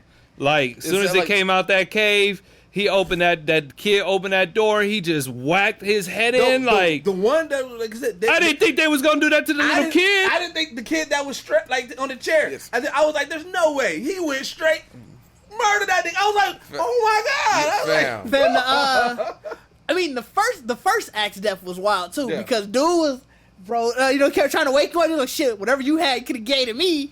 Like, and then the nigga just turned around and, what's up, buddy? Yeah, bro. Hey, and they showed that shit. Like his face getting dented in. Like that's what I'm saying. The amount, like the kills, I feel like the kills in '94, other than the breast slice, was a lot of like stabs, a little. You know what I'm saying? Yeah, it was like very light. It wasn't very light. But like 78, like I said, 78 is Jason to the fullest. Yeah, like Jason. It was like that's the feeling I got when I seen it. Like, you know what I'm saying? Like it was when like it opened up, like when it Cramp opened up, Crystal Lake, like a motherfucker. Yeah, like, and we had old girl. Like I said, we had old girl from That was another also Stranger Things thing. She was also in that.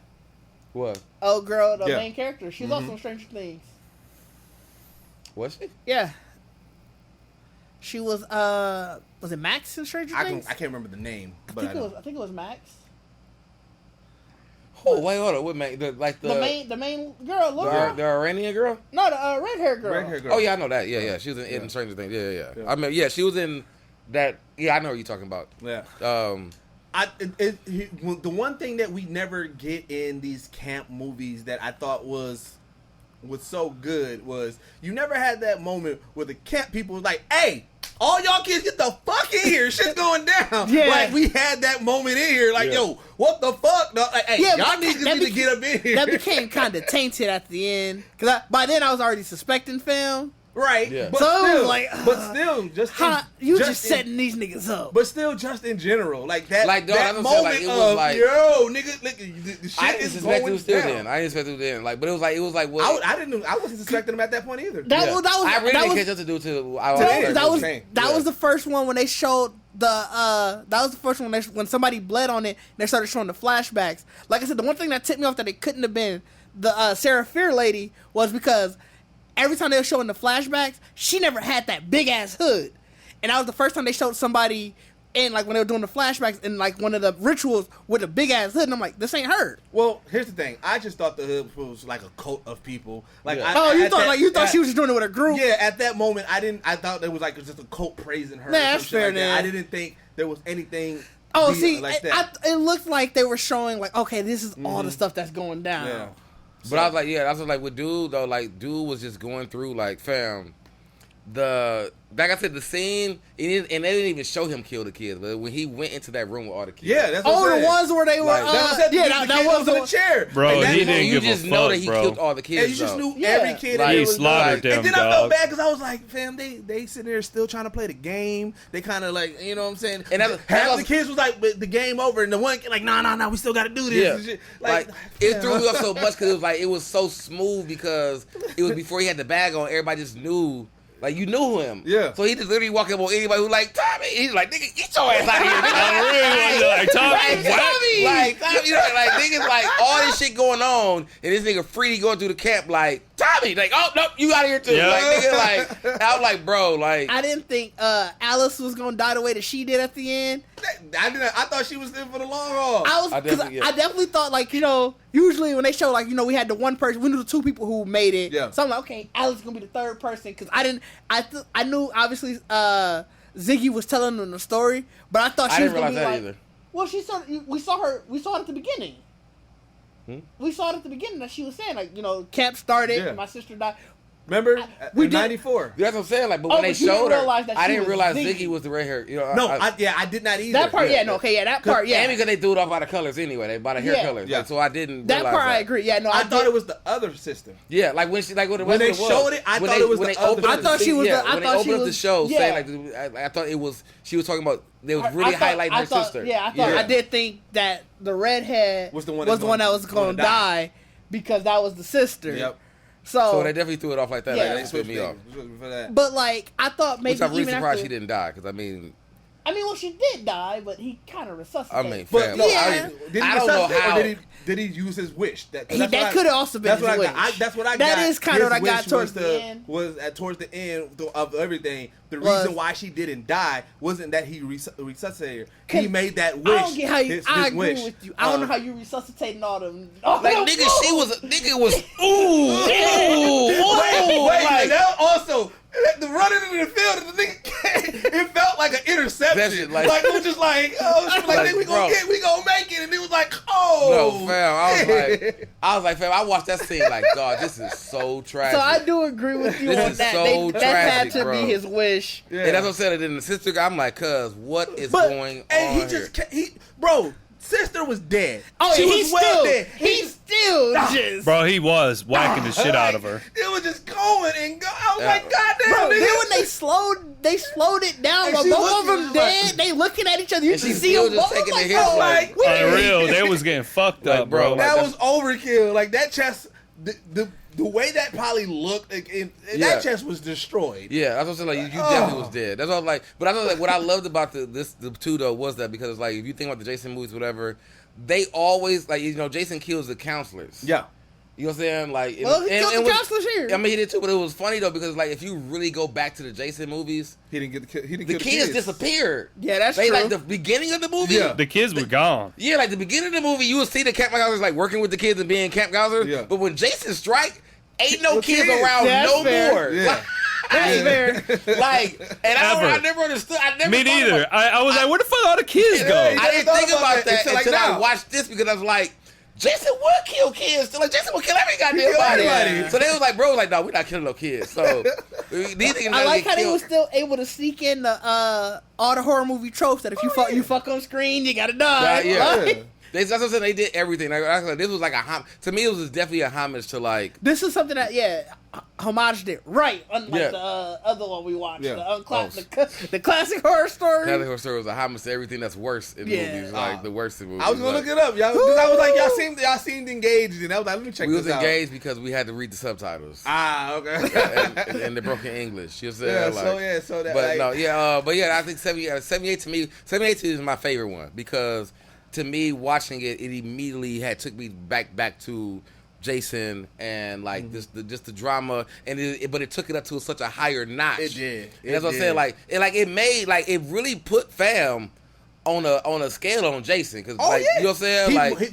The way he moved and killed was kind of Jason-ish. It was just that bolt straight forward. Because like even with like the singing girl and the kid, they all had like a little playful intro coming like, "Hey, I'm coming for you." With him, it was just pure nigga. There And you it was go. cold Well, 'cause she he was was- the only one who really, because the mask killer, the skeleton mask, he didn't really have a playful. Well, no, I'm saying He was, but he was just definitely scream. weak. He was Right, definitely but weak he for the killer. wasn't- And that's what like But he was wasn't beeline like that. Like it was because even with the Scream one, like you have that moment of the ha ha ha. Like you know what I'm saying? They He had was- that moment where you he juke would each just other. catch everybody kind of off guard. Yeah, with him, he was literally just like if this table was in his way, it's just a. He was definitely He was the only He one. was on a mission, He bro. was the only one who Nothing was- was gonna stop But him. see, that's what I said. The Scream guy gave me straight like real Scream guy because like when she was chasing him, like when he was chasing her in the first movie, like she was doing shit that you would watch Scream, and he was acting really fucking human, like Yeah. And just he the whole was knocking definitely over. the axe one. He was definitely the only one who seemed smart enough to really like. If there was a door in his way, none of the other ones like they were trying to break it down. But remember, Fem, he knew I'm taking the axe to it. yeah. I'm Like, elbowing swinging at into everything, it. fam. that Like, nigga- really. And he was relentless. Like what made it so crazy, like when you knew, like when we saw it, like 78, and it was still Tommy just walking around without the bag on. Like he was definitely he was pinpoint precise. Oh, yeah. And they really showed the difference when the bag got on. Like Yeah. he was still aggressive, Right. but that Yeah. nigga was just swinging, Yeah. wildly. You know what I'm Yeah. saying? Like he was at your ass, Yeah. like if he just, which made it even crazier because it was like. With the bag on, he just had to be in your presence. Like he was going ham even with the bag still on. Yeah, oh, like, you know yeah. what I'm saying? Like Yeah. so it was like and that's really what you saw more in like the first, in '94 or whatever. But bro, like Tommy right now, like possessed Tommy is like top tier, like slasher nigga right Yeah, now, bro. yeah. Like, Yeah, he was like he don't even I know who cleared a cabin full of kids. Cleared them. Like cleared a cabin full Pastor of Miller did. Tommy was cold, I bro. don't know how he took them out. He took their eyes out. He took their eyes But out. I'm saying we don't know if he was precise or if it was just methodical. He could have just came through. Damn, he had to do something because he had to do that shit one at a time. And then So it's like, yeah, like he's locked them in there and sat them. I don't know. I'm hoping that. How long do you think it took him before people realized, hey, Paxton Miller on some bullshit? long enough for him to kill them kids and prop them up. Yeah, like, that's what I'm saying. And put a whole thing of eyeballs in the middle of the church. How stressed they were trying to get in. How long you think they gave him the benefit of the doubt? You know what I'm saying? And then also, you got to think to set him up, he had to set up the first road and go look at him like, all right, that's good. All right. And then, and then go back, but he ain't got no eyeballs in his damn self. And then he had to press play on the record so he can hear the music. Like, let's make sure when they get in, they can hear the theme song. He took his eyes out last. His eyes had to be last. Like, that nigga had a lot of time. He's like, all right, he probably was like, all right, he probably was sitting there watching. Because wasn't that going on? Wait, also, he had to wait until they come. So he probably was sitting there watching the whole thing like, damn, when they gonna come here? And he saw like, oh shit, they coming. All right, let me set up real quick. I feel like we in the third movie now. Yeah, now we in the third movie. I mean, we know the second one ended where, or I guess to lead into the second one ended, they returned the hand. Before we gotta talk about who they talked to. We said that earlier. They were talking to Ziggy. Right. Oh yeah. So what we didn't even talk about in the first movie was the fact that not the Ziggy. We need to talk about how old girl figured out that we need to go find. Yeah, they had to find the body, but we didn't talk about it in the first movie. We didn't even say like that they was trying to find. Well, we did. Sarah Fierce's body. We kind of said they were trying to find because Sam. We didn't speak that Sam got possessed. Yeah. Sam was possessed at the end of the first movie, and Dina was like, "I'm not letting go of her." Yep. And so then she went to go talk to... Yeah, that's when she was going to talk to Ziggy. She got the whole story. And Ziggy told her the story, so then we jump into... But didn't they find bones in the first movie, though? They found the body. They found the body, and that's when they buried it, so they knew where the body was, and that's when Ziggy told them where the hand was. Yeah. Wait, before you get into that, I just want to ask you, Bacardi, has Supernatural fucked up your, like, when you see movies like this and they deal with bones, don't you have the first mindset like y'all gotta salt it and burn it? What also pissed me clean the fuck off about this movie, and that's the only thing honestly, was that these fucking bones were still in the pile of dirt in the motherfucking mall. Like, you know what I'm saying? Like, y'all done excavated this tree from somewhere. No. It was a cover up. They built everything. They did that on purpose. They built everything over it. Because I think that was the exact same spot where the camp used to be. Yep. That was the exact same spot where the meeting hall was. I just felt like for all the shit they did in that mall, bones would have came up somewhere. No, because you got to figure the niggas in Sunnyvale, and it's probably that same family, the ones who doing it, and they probably did know it, and that's the whole point. Yeah. So they built the mall over the camp. They built the mall over the camp, which was over the old wherever the tree part was at camp. At least. Camp, yeah, that's where they built it over. Remember, it was but here's a weird thing. Remember, it was an open But this is field. this is the weird thing. It felt like, okay, on the mall, the tree was like let's say the middle of the mall, and then the chick, she run into that room, and she end up in the cave. But the cave was but in 1974 it was like where she came. They the where location they was in the cave was the outhouse. Yeah. No. But remember, it was the cave had multiple tunnels. They're right. But you got to remember, even though that's where her hand came off, remember they got to her hand and took it to the tree because that's the tree where she was buried. That's the tree where she was hung. But where did she? Where did she pop out of in the mall? How close to the tree? That was a weird thing. I felt like it was too close. Like because in 1978, 78, it made it seem like that tree was far as a bitch. No, but it was. Think about it because the tree was far. The tree was far from where her hand was. Her hand wasn't always at the tree. Her hand was in the cave. Her hand was in the cave. Remember in 1667, but inside the mall. Hold on. Remember in 1666. Sorry, not 7. Remember we saw how far it was because remember you had to go. Remember when she was going under that thing and they showed it on the map. Hold on, she was going under that stuff and then she ended up in the church. All of that is that's true. The same thing. The mall was where that church. All of that is true, and correct me if I'm wrong. I think you're wondering why the hand. Remember, the hand got moved in 78.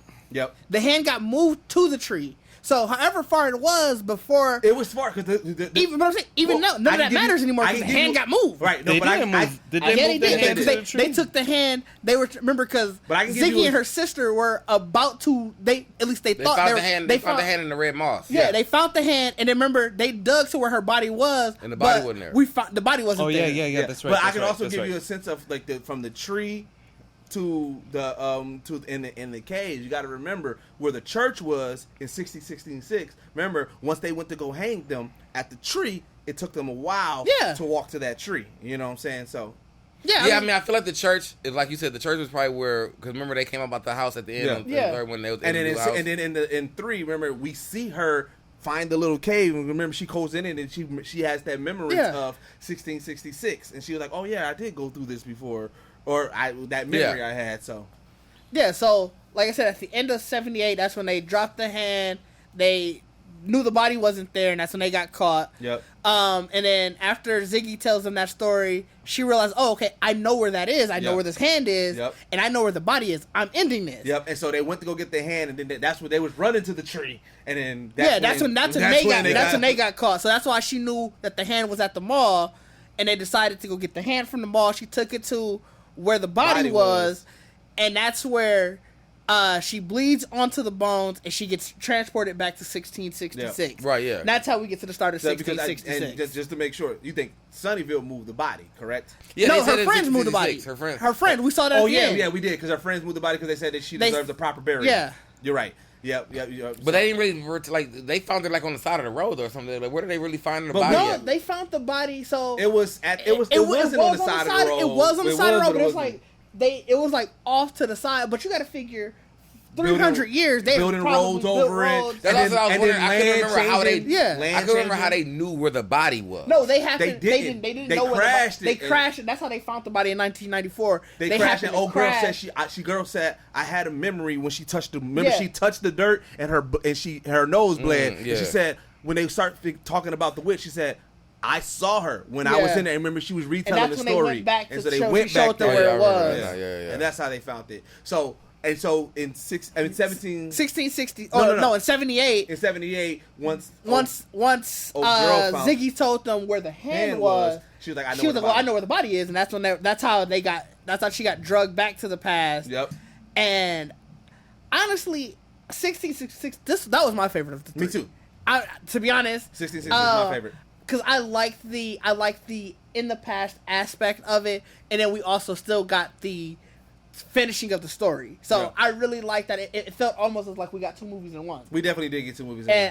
And I really enjoyed that. The reason why I like the 1666 and in the very last one, I do too. I agree. The reason why I like the 1666 so much as well is because again, I thought this was going to be the downfall, right, of the whole series, and then I was like, oh man, they really getting into it. But like the way that they explained the lore so much and how quickly it escalated, I was just like, yeah, okay, I'll fuck with this episode heavily, because like, you know what I'm saying, even with like just knowing how they were back in that time, just seeing 2 women together and everything, like okay, I knew that they was going to immediately go to witchcraft and everything, but again, I, up until this point, I'm like, okay, so she is revisiting the witch. This is going to be why she did it. Again, I was under the impression... They even tried to hint to her. Remember, when she left off, she said, if they want a witch, I'll show them a witch. Yeah, and so I'm thinking, again, not knowing that there's another behind it, I'm thinking, okay, this is where she becomes the witch. Why the witch is. Yeah, and everything like that. So I'm like, okay, so this is it. But then learning, like, you know, like,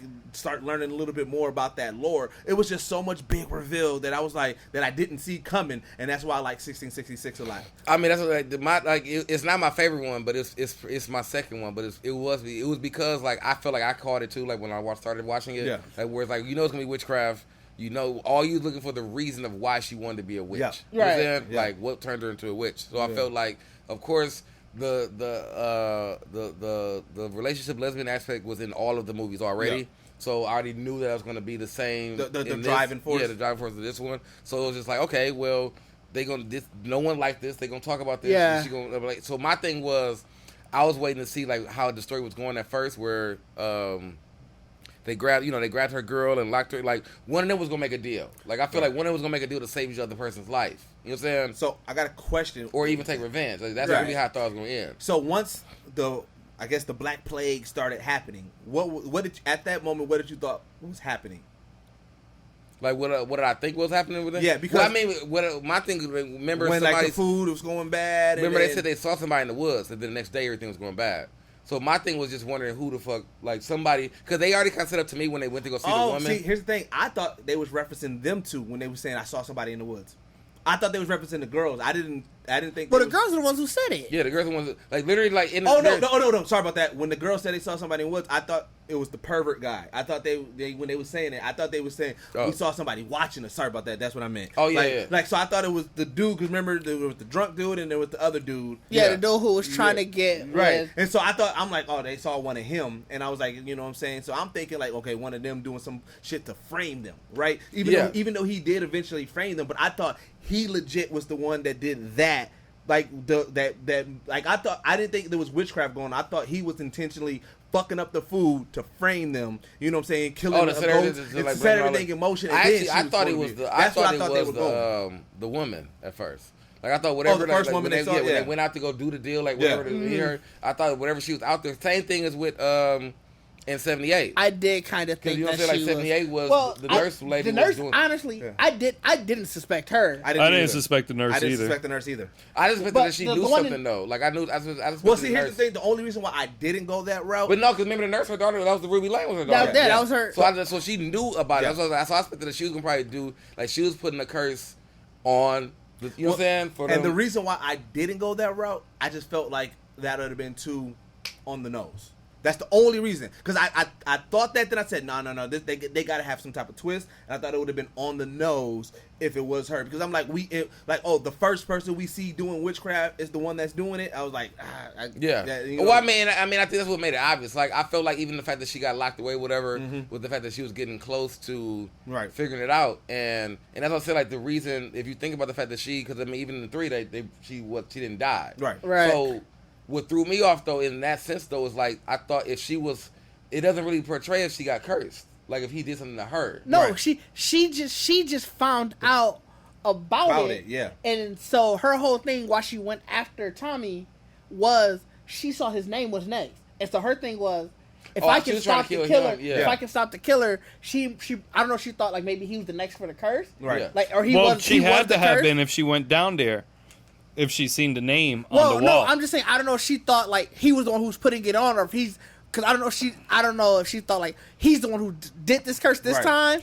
I think she knew a majority of what was going on. She could have. I think she just didn't know how to break it. I'm pretty sure. I feel like they confirmed that she found that layer. You know. Yeah. Mm-hmm. So she saw Tommy's name on the wall as being the last name. So she figured if I kill this motherfucker, nobody's gonna get possessed, and then nothing's gonna happen. I don't think she at that. And moment, I'll break the curse. Yeah, I don't think at that and that's moment what I was saying. I don't know. She thought, she just thought it was just a curse in general. She didn't know it was a person actually running the curse. That's what I was saying. I don't know if she knew that or not. I misunderstood. So I felt like that, like with the. So that's how I kind of felt too with the 1666. Like I don't know. I don't remember her really referencing anything like her family being affected, whatever, by it, but because she was outskirts studying or whatever, I felt like it was one of those months where like the town abandoned her, and now she's gonna curse the town. You know what I'm saying? And curse the town. But she was, and that's what I'm saying. Like when old girl started reading it stuff out a little bit, and she's like, "You better get the fuck up out of here." You know what I'm saying? Like, you know what I'm saying? Like, but see, it's never the person that says get the fuck up out of here.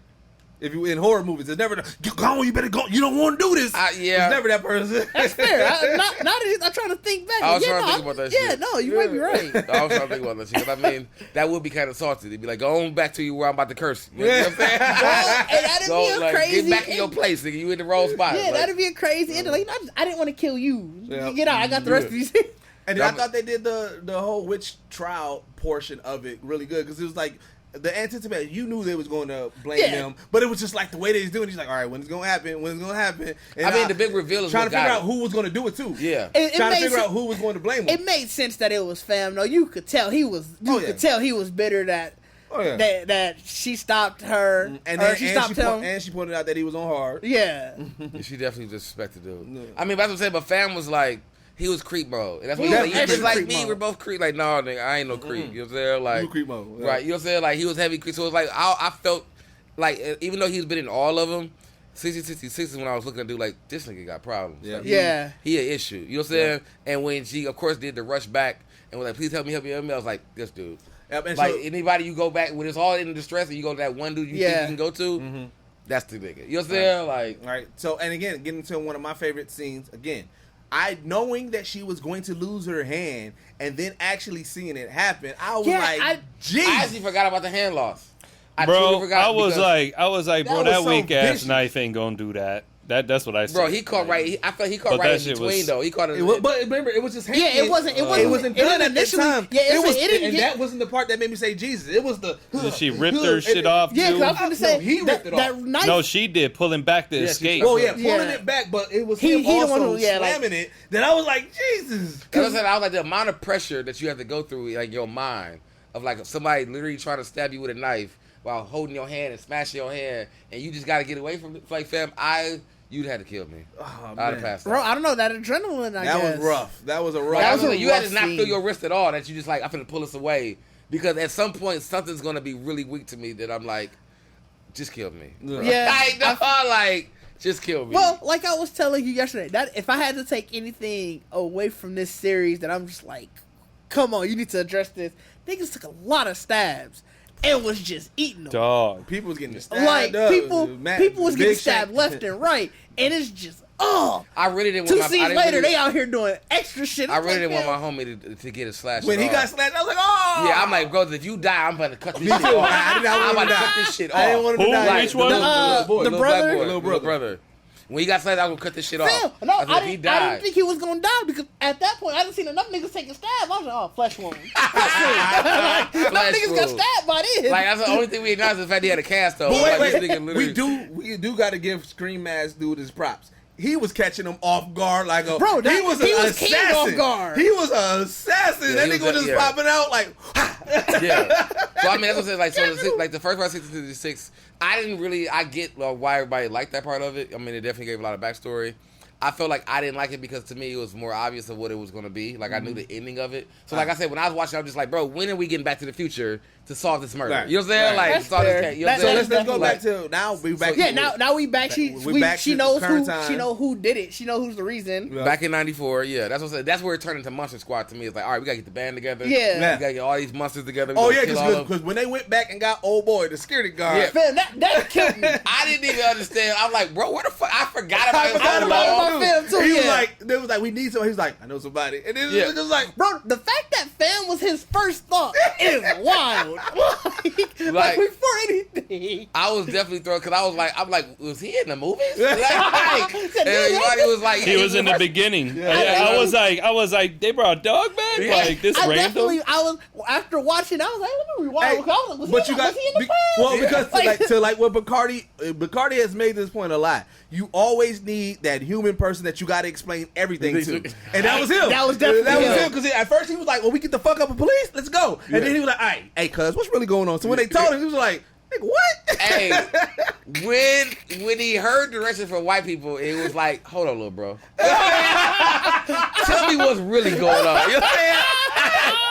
Like when he heard full on direction, he like, I'm with y'all, but Nick, hey, that's like when you get hired. Like, what's the real policy? You know what I'm saying? Like, when you find somebody, when you like, when you get a new job, they always take you. They do a little quick tour, and you see somebody like, oh shit, that's homie. And you're like, hey, bro, so like, how's it really here? Good, right? That's when you get put in that shadow. Like, I'm gonna walk around with the building manager, whatever that gives you all of the basics of the job. Like, I'm gonna have you shadow Hector for the rest of the day, and you just pop in like, bro, I'm gonna tell you what's going on here. You know what I'm saying? Like, you pop in behind Hector to Evangeline, like, hey, so how is it here for real? You know what I'm saying? Like, so that's why I feel like that was like code for me, like, dog. Like, but I'm like, I didn't understand what he was like. Well, fuck it, we here now. Like, let's do it. Yeah, all he wanted to do was just because the police kept on fucking with him. Yeah. Like, so he was like, whatever, we get the fuck up with police, let's go, nigga. I mean, that's what made it funny though, because he was like, oh, he fucking up cops. Like, I'm with that. Like, but I'm like, for one, nigga, how old are you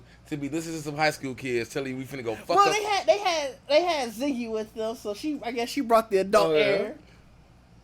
Like, I tried. I tried. Like, it was almost a moment, only because I spent so much curiosity of wondering where the fuck fam came from again, that I was really like, after I think about it now, it's like, bro, if niggas came to my door, you want to kill some cops? Cause no, I don't. Like, you don't. I don't. Like, we not. They really went up to dog nonchalantly. Like, GTA, bro. Do you want to kill a cop? I was gonna say maybe they didn't say, but that's right. They went straight and said we finna kill Sheriff Nick Good. Yeah. Like, I'm not finna like, go they didn't give him no context or nothing. Like, you want to do this? I'm not finna go find stuff like y'all GTA niggas. Like GTA. Like, Like the fact that he was like, sure. I was like, you didn't think this thoroughly, bro. It wasn't. No, he didn't even say sure. He was geek. He was, Yeah, you know what I'm saying? Like, so it's like the fact that you already went on, and then like later on, like, are we really killing God? like, are we really doing this? Like, like that's what through. Like, so it's like, but yeah, like, fam. Once that's what to me. When they came back, got to the mall, it was like said the whole. I thought the blood water gun scene was. I thought that was smart. I thought that was slick, dog, especially when they made the monsters fight each other. Yeah. That was genius. That was like the best part. Was that you who said they think it should have been water balloons? That was Bacardi. Yeah, I said water balloons. I think it should have been water Bro, balloons. that's too. I thought about that after. That's too much effort. Fam, truly. What if you don't that motherfucking miss it? I'd rather have a stream. It's gonna be blood splatter anyway. They're gonna just go to the blood splatter. No, you know that moment when you do it and you actually pop it. Squeeze too much. Now you got blood on your hand. Now they after you. Yeah, see, you're introducing too many variables that could think you go wrong. You gotta have water bottles on deck. Like, hey, watch this shit on like, real quick.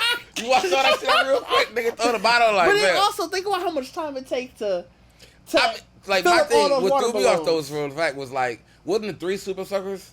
4. 4? Each of them had one. Fam, that's a lot of blood. Well, no, they mixed it with water. Blood. They just mixed it with water. Because I don't think it matters how much blood. You just needed some blood on you. Blood. Yeah. Okay. Because remember, even in the first movie when they did it into the bathroom, remember she bled into the water bucket. Yeah. Oh yeah, she did. And they used the mop. Yeah. Because it's like in the beginning, I do remember they did that shit. But it's like by the time the movie was like, and it was like you just think about the neon and the hot splash. It's like that's a lot of goddamn blood, bro. Like she running spry as a bitch. Yeah, like, you dog. Like especially when they ran out, I was like, fam, she ain't got no more to give y'all. I was like, she's got her own struggles and definitely ain't got no more to give y'all, man. Like, so that's what definitely took. But it's like that scene alone, like. That was actually very stressful too. Like I said, we didn't get. We got to see. We didn't get to see the kid. I don't even really. I do remember the janitor looking dude, whatever you're saying. But I wish. I don't remember the janitor looking dude. The first, the dude that was in the blue suit. I don't remember him. I swear, I thought I saw him in the mailman. Was he the mailman? Because it was the mailman that killed all the. I don't think we saw him do too much. The mailman. Mm-mm. Was the very that was like when they was in the mall when they. I gotta run to the bathroom, y'all. I've been waiting and waiting. I cannot hold it any longer. Hold on, let me. Like when they first, when the monsters all started coming in. Yeah. It was the nigga that had the wrinkle on one side. Oh yeah, I mean there was a few people that we didn't get. Yeah, they might not have named.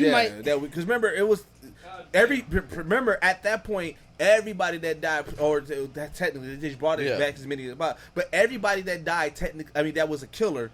That was on that list technically could have came back. Yeah, because they came. So there was more, and it was 3 tablets, 3 rocks of names. So yeah, there was probably a couple of names that they didn't tell us the lore yet. I could have sworn though the last. I thought they remember them talking about the mailman. I think they did. I mean, I can't remember. I remember the baby. That was the one that with the bat. Yeah, I remember that one.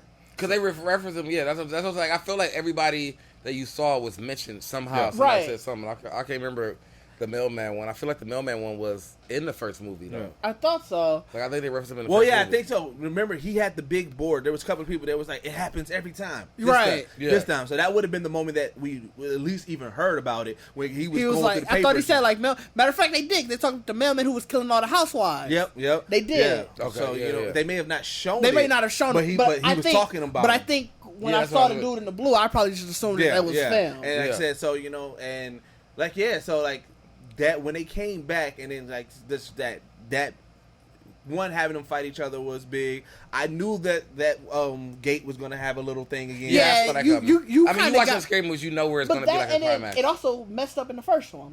We saw and Gates mess up in the first one. That's why I knew it was gonna come back again. Great callback though, because I didn't think about it until after I watched it. I watched it a second time, and I'm like, oh shit, callback. But it's like that's 6 hours ago. 6 hours. That was a long ass callback. You may not remember that. Yeah, you wouldn't remember that at all. You definitely would have saw it coming. Yeah. But you didn't realize that it happened already. You said like it happened before. Like I definitely same like I said, black dude. Like that's how I felt about dude. Like that callback to the thing. Bro, I had to go back to the first half of the movie. I'm like, was he in the past then? Because I did like how they no niggas that can't, fam. No, there wasn't. Yeah, there was. Yeah. The black boy, that was the one, he was the one tied. Wasn't the kid black that was tied to the chair? Yeah, I thought he was. That was the black kid. Yeah, but I'm talking about as far like his like to be some... like dude to be in that back then. I thought he was in the 1666. There was black people in that one. Was it? Yeah, and especially I saw it in the scene. There was? Yeah, I didn't see they were none of them was forefront, but I noticed it in the scene when they were doing the witch trial. One of the people who stood up and was like, "Yeah, he wanted them out of his trial. He was black. It was a bald black dude."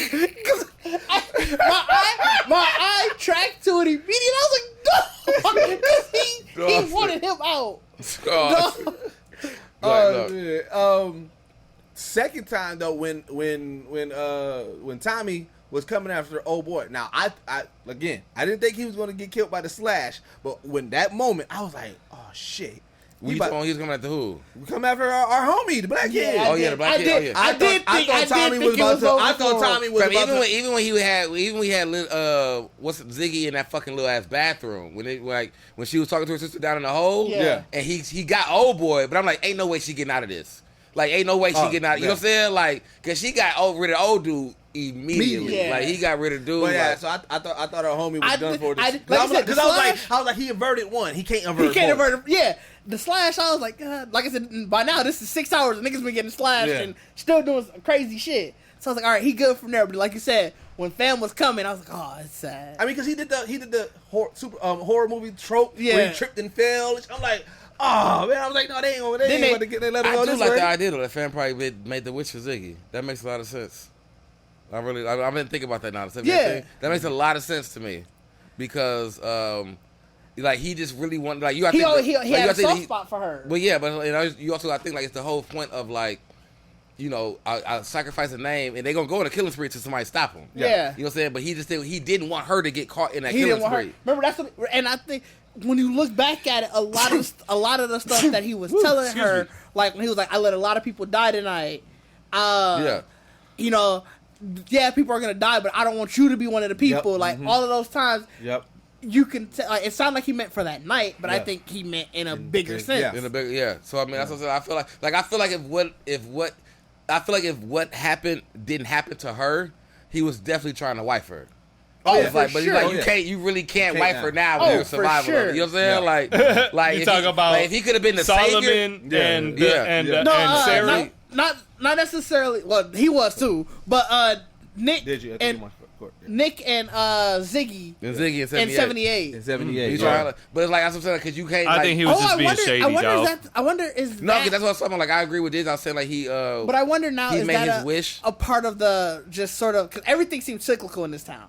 Is that always the part? Because remember Solomon didn't care, but one of the who became the Shady Siders, they had a soft spot for her. Oh yeah. And we didn't see any other ones up until Nick, who had a soft spot for a Shady Sider. Everything in this town seems so cyclical. Well, he didn't do his curse yet. Yeah, he did. He did. Because Tommy was already doing. That's why Tommy was doing. Tommy was going. He had already did his curse. That's why he was trying to protect Ziggy. Yeah. You think he did his curse while he was there? At the camp. Yeah, I think that was his first one. Yeah, because you got to think his dad had just died. But he had to do it again to become Well, they were already saying he was going to be future sheriff, right? No, but but he probably had to do it twice because. But they already say you only got to do it once. You have to do it once. You have to do it once every so often. That's why killings happen. And for per wish, so his wish at that moment was probably to get with her. But then once it happened, he was like, "Well, fuck it." It was sheriff throughout the whole show. No, that's why I said I agree with Diz. I said the reason that Ziggy didn't die. I feel like he used the wish for her.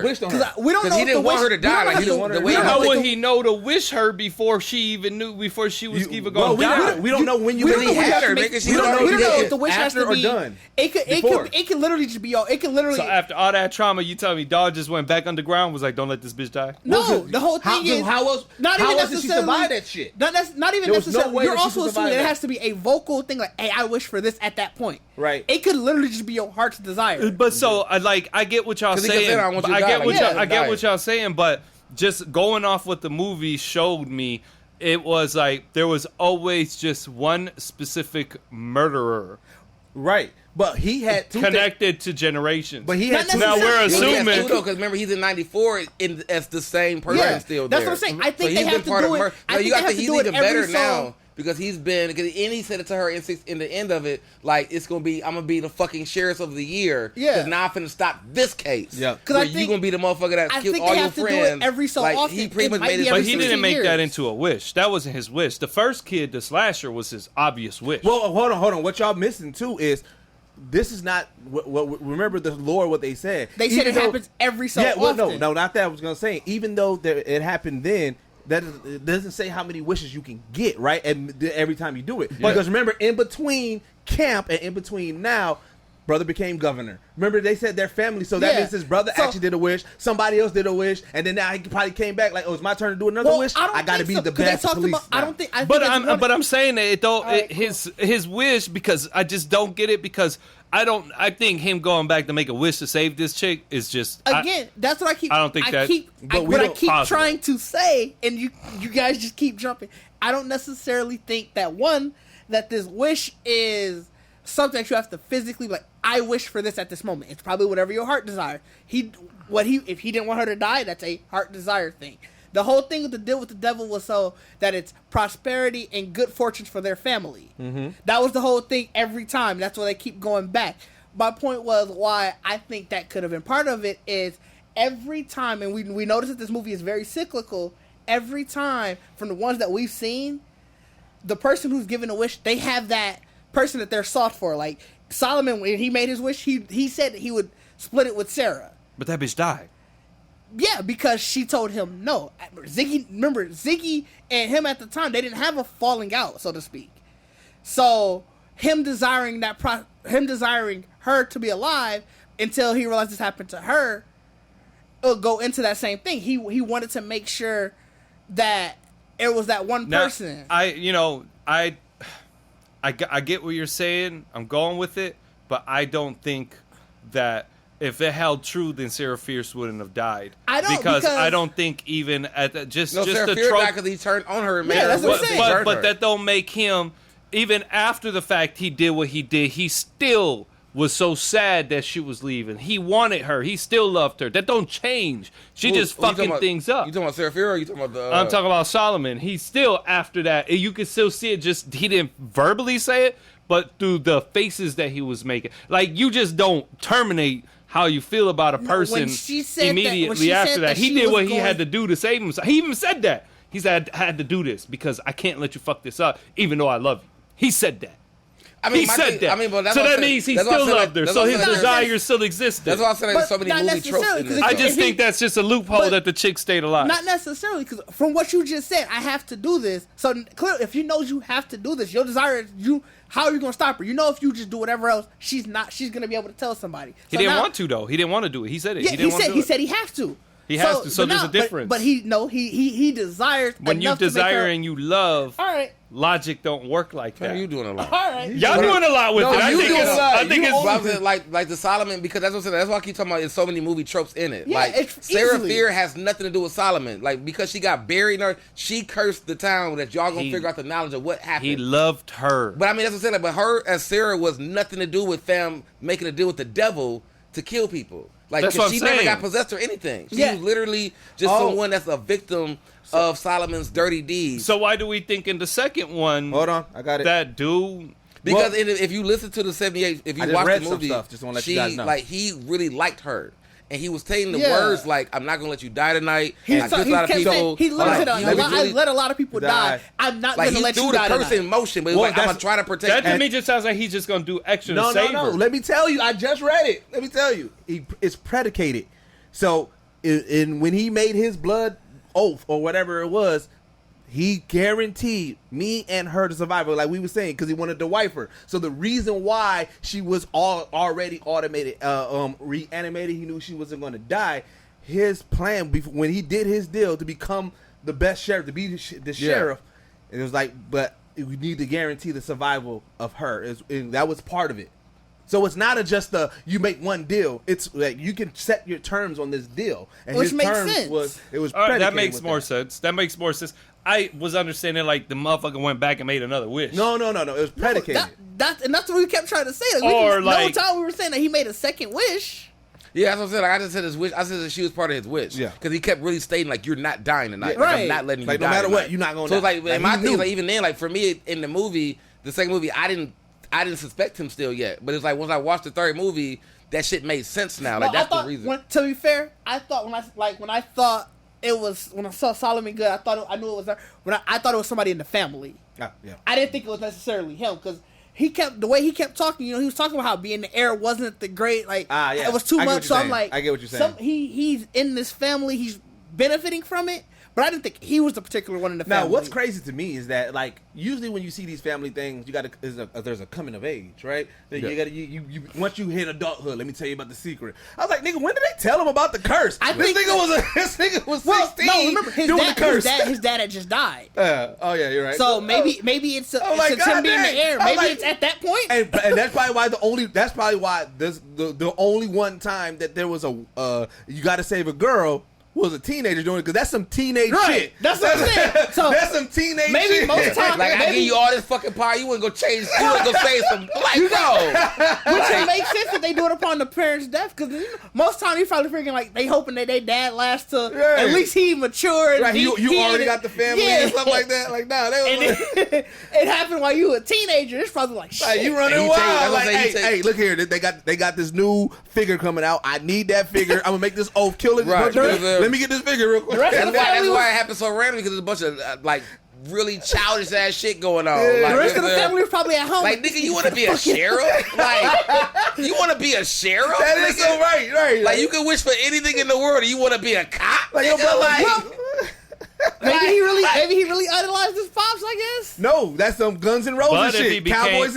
if he became the sheriff, it would be easier for him to keep doing what he's doing. That is cover also up true. murders. Because, yeah. Like, you saw he was a dick. You know what I'm saying? Yeah. He was. So, I mean, that's what I said. It's crazy, because, like, I mean, in the sense of that, because, like I said, when you watch the end of it, that's what he was saying. Like, I'm finna have the best case in the world. Like, he literally looked at this shit like, I'm super cop. Yeah. Because I can literally just start a curse. Yeah. I know who the fuck I already go. You know who the culprit is. Let this motherfucker kill a motherfuckers real quick, and then kill his ass. Like, you know what I'm saying? Like, all right, so let's get overall rankings. What are you guys giving it? I feel like I gave Just it the trilogy? whole series. the whole whole trilogy. thing.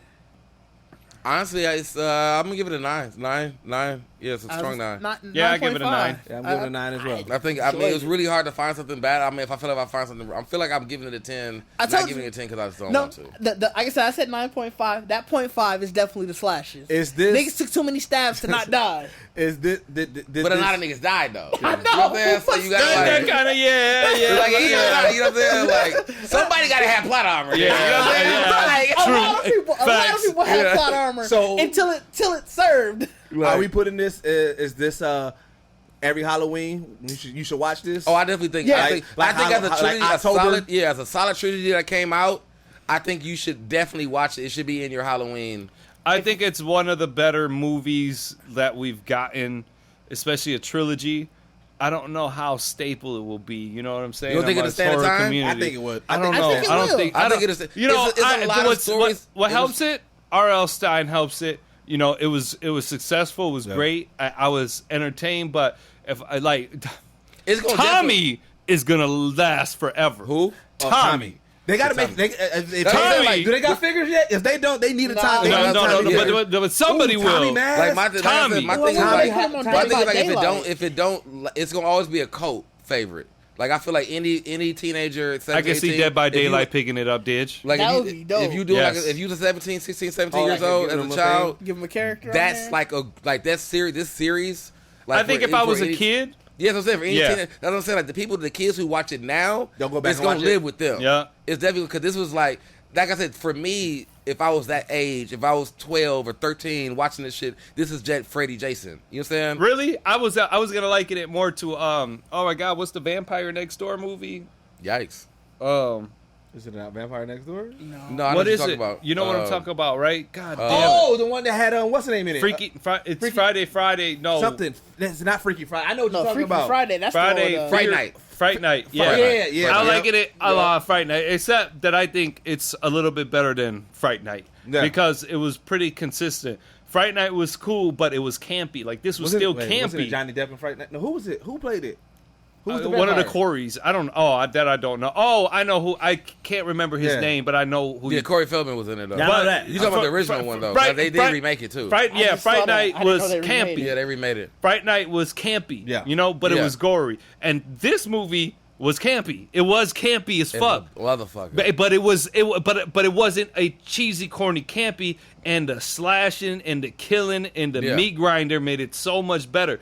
It's like it's more of a like you said, like Jason. Yeah, it's a Jason. So, to be fair, but even the only thing that made it better than Jason is that the camp counselors weren't throwaway fucking characters. Yeah, the characters weren't throwaway because in Jason it was always Jason. The people on the screen, you knew they were the cattle. They were the cattle. There was never any real type of development. There wasn't anything likable about them. There were just so many elements. That's the reason I say it can stand a test because there's so many elements of so many other movies and a lot of the great parts of a lot of movies. Like if this movie came out when I was a kid, I think it was the greatest. This would have been the top 5 of mine. You also want to know what this movie or this trilogy did. For those who don't go back and watch those movies, this is their first time seeing these camp tropes, this stuff like that. So now this is their base. This is that's their your camp. Base. Like if you just watch 78 alone, that's what I'm saying. The kids, this is their Jason. Yeah, that moment because they didn't see that because they didn't go back and watch camp, stuff like that. That this is their slasher because they haven't even seen Scream and stuff like that. So like, what's the new slasher fix? We don't have that anymore. That campy slasher fix. It sucks that it's we had the clown from Netflix. What was his name? Clown is definitely the new slasher right now. But no, I'm saying what was it? It's not called slasher. It's something with an S though. I thought it was. I didn't see that. It was a clown slasher movie. My God, dog, he just be killing motherfuckers. That nigga is disgusting. No. That nigga I'm not talking about disgusting slasher. I'm talking about the Scream. I know what you did last summer. What's the one for them now? They don't have that. You know what I'm saying? So this kind of gave you all of that. It was like let me bring back these old tropes, give you this, and now this is y'all starting point. Yeah, that's fair. So I mean, that's Terrifier. Yeah, I know what y'all was talking about, but that shit is disgusting. But see, that's disgusting. Like, I'm not talking. I don't even call it a slasher. I'm not talking disgusting. I'm talking those slashers, teenage. Oh yeah, like this. We had that in this. That's their starter point. They had their camp. They had their witch movie. You know what I'm saying? He gave them all that in one series. That's why it's going to stand the test of time. Yeah, that's why I said like, it's so many tropes in it. It's that oldie but a goodie. Like this is always going to work. That's what I said. It's Scream. It's Jason. It's witchcraft. Yeah. It's devil possession. Yep. It's you're saying like it's literally like so many. That's what I'm saying. Like people like I said, you can always try to link the Sarah shit. Easily, I think, especially. I think it'd be one of those things where like they could do a special feature of like, oh, we're gonna watch all 3 and this is a scary movie night. It's all gonna and that's what I'm saying, like to get it so fast, like you know what I'm saying, like for all these, like they said he definitely could have spaced these out. Yeah, that was the original plan. It would have made sense. Like he could have been like, are we gonna get this one? And then that was the original plan. The movie was originally licensed by Fox. Then when they got bought by Disney, like that arm. They got out of the deal, and that's when they pitched it to Netflix. And then I think even still, it was supposed to get spaced out, but then COVID and Netflix decided to just release them all like that. Yeah. Thank God they did. Yeah. All right, so let's get into recommendations, man. What do y'all? I don't. Like, somebody else go. I'll go. I'm gonna recommend Warframe for the simple fact that they just had their national convention last night. Basically, they were showing all of the things that were coming up over the coming year. And one big thing I really like that they're doing cross-play and cross-save now.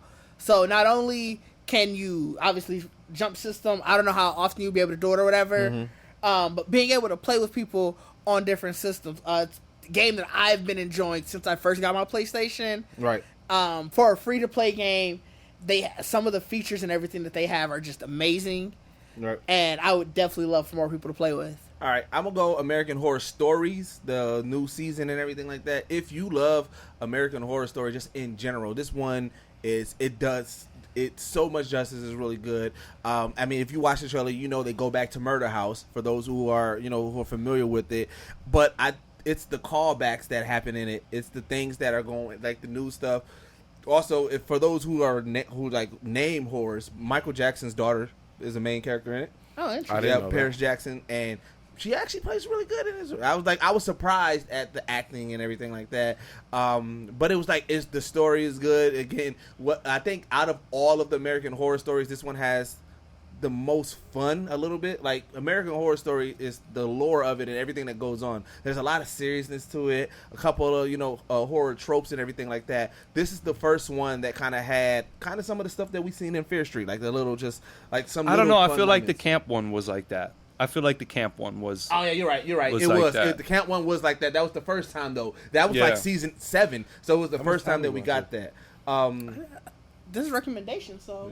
Yeah. I'm just saying how much time. I was wondering how. I don't know. I was just looking. Right, and and stories and stuff like that. So that's gonna be my recommendation. It's starting off really good and everything, and I highly recommend it. So, Slime, the second season, part of season 4 is back, so I recommend that. But before I go, I want to bring something up about Loki that I completely forgot.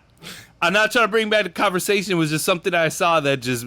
It tickled me. Well, it tickled me. Technically, you're gonna be saying this before that they see that. When they went into that world, when they got pruned and they was running and they was showing the monster and he was eating things, bro. So many Easter eggs. They put the Thanos copter in there. Yes, I got a picture of it. Thanos copter's in there. The Thanos copter was there. I put it in the group chat. Duh. So me and Didge watched the episode in the morning, and I said, "Lib, have you watched the episode yet?" He said, "I haven't watched it." I said, "There's something in there that you're gonna love." Yes, and that's what I was. The Thanos copter. I was like, "They put the Thanos copter." Yeah. Bro, I was telling Deuces, I was like, the TVA probably got him immediately. You know, that ain't supposed to be in this shit. On the real, they're like, "Why this big ass motherfucker with Infinity Stones got a helicopter?" Get your ass out of Prune here. this shit. They pruned it.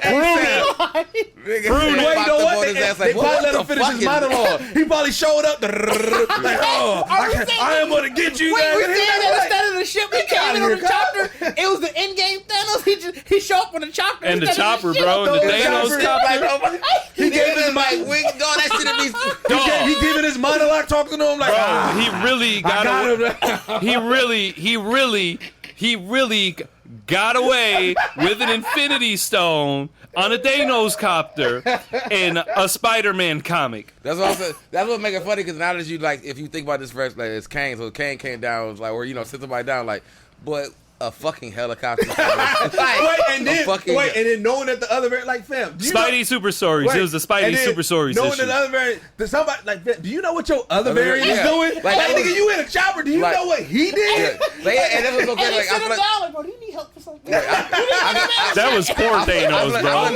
Yeah, I feel like they got underdeveloped Thanos. I feel like they proved that whole Thanos like, you ain't even fit for this. Like, you trying to be a bad guy with his broke ass intentions, nigga. Broke ass. He was like, he building a copter. Kane was like, he building a copter. You know what? It ain't even creating a Spike. I just can't let him embarrass himself like this. Go get that shit. Go get that shit. Like, why is it going Get that. Get that. Bro, when I saw the Thanos copter, I lost it. Yeah, I know you did. I knew you would. Raquel was watching it with me. I was like, they got the Thanos copter. I gotta watch it again because I She was like, Thanos copter. So I started breaking it down. Like, what's the Thanos copter? All right, but I'm sorry, I didn't mean to do that. Mine's gonna be second season of Beastars. Oh, I didn't watch it yet. I didn't watch it yet. Like I said, like I just watched it. I went through that bestiality gas cartoon show. No, it's not. That's how y'all presented it to me. It's not bestiality because it's furries. It's not a human fucking an animal. First season. I think I did see. I felt a little weird watching it. You know what I'm saying? Oh, we all did. We talked about it. First season. Well, because remember that happened, and then that's when Marco Bernard put out his Pride Land with the swagged out Simba and everything. So it was like, fam, where are we at now? So like I said, second season though, because it really is really what it is. You're just watching a full on drama with animals. You know what I'm saying? Like you know what I'm saying? So like, and that's what makes it weird, because it's like you shouldn't feel weird. Like, and that's what I'm saying. Because we've seen it before. Like, SWAT cats was literally cats. They had relationships. But I mean, when you got a running rabbit, like, I'm gonna take your belt off and drink, you like, oh, yeah, that's why I said that's why it get weird. Yeah, like because Lola, we seen animals in shows and movies. Yeah, like we know Lola and Bugs Bunny and Lola. Like we know they seen love all each other. this. But we don't see the bunny she was going. She was going. So that's what it's just drama. It's just saying it's real. But I'm like, if you, like I said in our group chat, like, bro, this could be any HBO show with regular people. Yeah. And this shit would be fire. Yeah. You know what I'm saying? Like, so second season just takes it all the way to another level. Like, it's not even, and like I said, everything that we got out of the first season, that's gone. Like, it's probably like I said, it's probably like uncomfortable scene that you would probably say it's not even really uncomfortable. It's just a strip scene. You know what I'm saying? Like a stripper in the, you know what I'm saying? But it's like if you've already seen these motherfuckers, you already know what they doing. Like you just, and you visually, like they just, you know what I'm saying? Yeah. Like, but the separation they were putting on the second season with the, you know, carnivores and herbivores and like they was really diving harder into like the underground, the belly of the shit, like the area that, you know, the area that was in the first season. Yeah, the red light district. Yeah, so it's like, bro, it was like niggas dropping out of school, like, bro. It's so wild because it was like, it's like this is supposed to be like you would think like a drama, but of course like the wolf, is like the really story is the fact that this nigga is really fucking emo. Yeah, like, that's really the story of the. You know what I'm saying? Like he don't want to eat herbivores. He's really, you know, like he's he's attracted to him, or he just like, or he's empathetic with everybody. Yeah. And the nigga, everybody in the world is like, bro, this don't work that way. You know what I'm saying? Yeah. Like it is like. So, this should remind me just like an adult Zootopia. Isn't that Zootopia though? Well, yeah, that's what they said. They said at the first because they was like they look similar to the Zootopia characters. So it was like, so is this an erotic Zootopia? This just Zootopia. Zootopia was everybody in elementary school. This one is in college. I didn't think about it like that. But no, yeah, because it does do all that, bro. It's like mafia gets involved. Like, that's what I'm saying. Like, this nigga is like crime fighting. Like, it's all kind of random shit happening in the second season now that you like, bro, what the fuck? Like, I'm gonna have to watch. I'm definitely checking it out. That's what I'm saying, like, fam, like, and that's what I'm saying, like, I don't want to spoil it at all, but like don't I said, spoil like, it. Like, you sold it already. The ending of it was like my shit, though. Yeah, all right. It's in the OG recommendation. Make sure you go follow us on all social media at Geekset Podcast. Make sure you go to GeeksetPodcast.com. Check out our merch. Check out all of our past episodes and just everything that we got going on there, man. We got a lot of dope stuff that's up there. One of the best ways to support us is also make sure you follow, hit subscribe on our YouTube, still on our road to 1,000. We are getting so close. We getting super close, man. So, you know, follow us there. And also another best way to support us, man, you know, patreon.com/Geekset. That's where you'll get, you know, perks and just different behind the scene things and moments and more information on Geekset, and then join our Discord. But this is also a special episode because we are doing something different that we haven't done yet. We are actually moving, we are doing this podcast, and it is going to introduce into a special segment of Geekset Rewind, where we're recapping Loki, the whole season, and we had a really, really dope guest, CT, aka Team CT All Day, aka BKA CT is dope. And so, you know Shout what I'm saying? CT. Yeah, you know, that was a really dope, just panel of, you know, talking about Loki, breaking down different themes and best moments and what we rated and where we think the MCU is going and everything. So yeah, man, you know what I'm saying, as we wrap it up, man, we're just gonna go ahead and go into that. Segue into that? We're just gonna segue? So we don't really say peace, do we? Nah, because this is gonna be the first episode. Yeah. Right, so I mean, y'all enjoy Geekset Rewind. Did you don't want to send us out? I mean, I y'all kinda wrapped it up. said everything y'all saying, but it's, you know, we segued into this. but I mean, that was a good segue out. Enjoy. Okay, I like that. You know what I'm saying? There was a time where hip-hop culture and geek culture were at odds, clashing over dominance amongst society on who deserves the right to be considered best.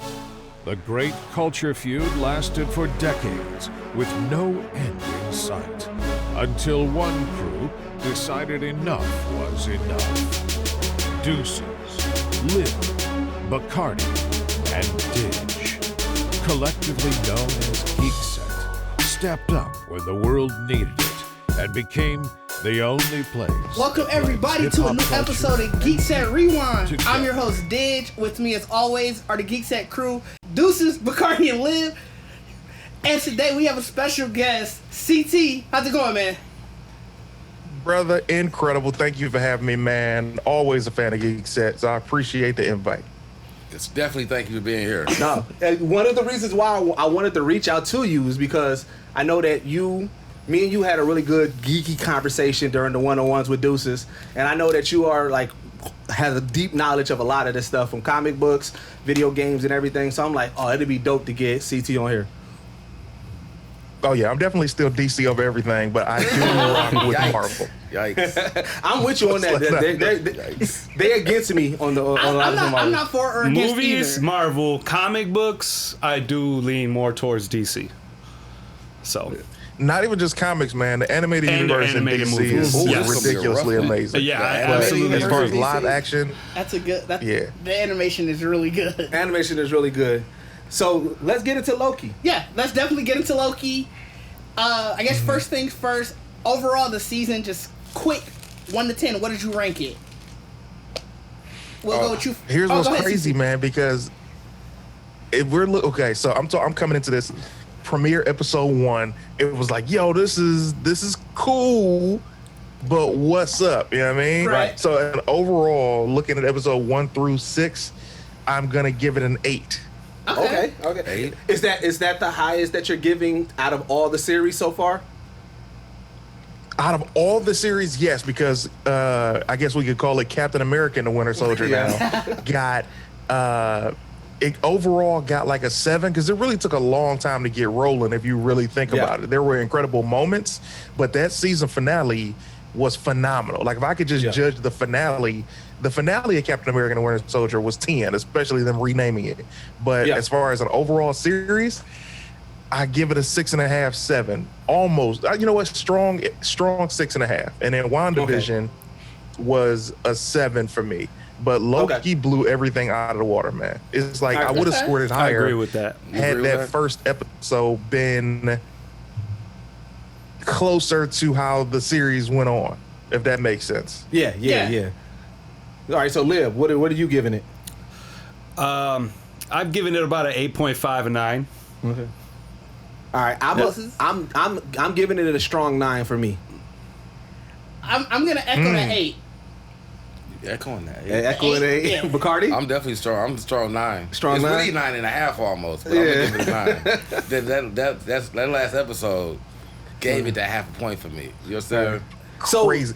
Because here's the thing, bro. If I can say this, man, when we saw, this is the thing that made me give Loki the almost 9. Is the fact that when we watched WandaVision, we kept hoping for Mephisto, or we kept hoping that it would literally be that's what I was going to say, recasting Quicksilver, right? Yep. So you're like, okay, they didn't give us what we wanted, but it was still an enjoyable series. Okay, cool, very enjoyable. Then you get to Captain America: Winter Soldier. You're like, all right, this is going to be the pairing of these two, but what are we really going to see? Are we going to see, like, we keep wanting at least some cameos from other Avengers? Well, because you remember, didn't say it out loud, but we wanted that. The one that we thought was going to come on this one was we thought at some point, because when we saw the George Malaya, we thought that Black Panther may pop up and everything. So that was the one that we expected on this one. Yeah, especially. So then when we get to Loki literally, as we went to that season finale, bro, we were all sitting there like, they not gone. Right. They not gonna show. I was so ready to be wrong. They're not gonna show my man. I was like, they haven't showed it before. Yeah. I thought it was. They haven't showed it before. What are they gonna do? And then they got to it, and as soon as I saw his face, I was blown away for the rest of the episode. It was like captivating. Like, fam, once you just saw, it's like the whole episode was done. Like, I didn't care what Loki, Sylvie, none of them was doing at that point. Like, it was a wrap at this point. Like, fam got the whole monologue for the whole episode, and he wasn't even Kang though. It was like just to know that visually our hearts were joy because it's like he really coming now. Like, it's solidified. Like, because Marvel pulled the trigger. It was like, this is what I always say. And although I'm a DC guy, the thing that we don't have at DC is one band, one sound. And that's what they have at Marvel. With Kevin Feige, it's one band, one sound. They're all going through this one direction. Every director that signs on knows that it has to be through his vision and what they're trying to build for the next 10 years. With DC, there are too many cooks in the kitchen, so everything changes from the written script to what we see on screen. So when I saw Kang, although we know this isn't the one we're going to get in the movies, the fact that they would even give us this as Immortus, it was like, I felt like it was a gift, like it was a movie gift, because like Marvel, they don't do stuff like that, and they're not known for just giving us something so dope that'll just change the fold. Like, even when it came down to Thanos, like, he got like an after shot, like a mid-credit scene, you know, like it wasn't something like full dialogue. Here's part of the show, here's the introduction of what you're about to get, like, and they just sprung Kang. Like, I for a little bit I thought it was gonna be Dr. Doom. I'm not gonna lie, because Dr. Doom, the statues. Well, because they're doing Secret Wars, and I was thinking Battle World. You know what I'm saying? I was like, it could be a possibility. You know, like a small chance, because you know him and Kang kind of had that little bromance for a little bit. So you know, but when they gave us Kang, well, that's real the thing. quick. I think the geek set part has to mute as well. If y'all in the same rooms, I hear echo when Liv was talking. But please keep going. Yeah, I'm right next to the computer too. So Yeah, you getting all of me. Bro, I honestly, I'm gonna give you that. I was like, okay, are we gonna get Dr. Doom? But then I had to really be sensible here because they just got into the Marvel universe, just got back into the Marvel universe. So I doubt that they would introduce a villain like Dr. Doom like that instead of showing us the Fantastic Four first or building them up another at least way. give us some But kind you of know what? I do agree with you. I thought that too. I thought that too, but then I was thinking like there's different. I still hear echo on mine. No, it's just the You delay. hear yourself. You hear yourself in the delay, And then- not an echo. Okay. Can you still I don't hear us it good? anymore. Yeah, cool. Yeah. Okay, so it was like I was thinking like if Dr. Doom would have been given to us at that point, we would have had a different type of Dr. Doom, you know? Dr. Doom does go through phases. So I was thinking like maybe they would reintroduce him in not the non-traditional way, just because we had that failure of a Fantastic Four movie, the second, you know, the remake.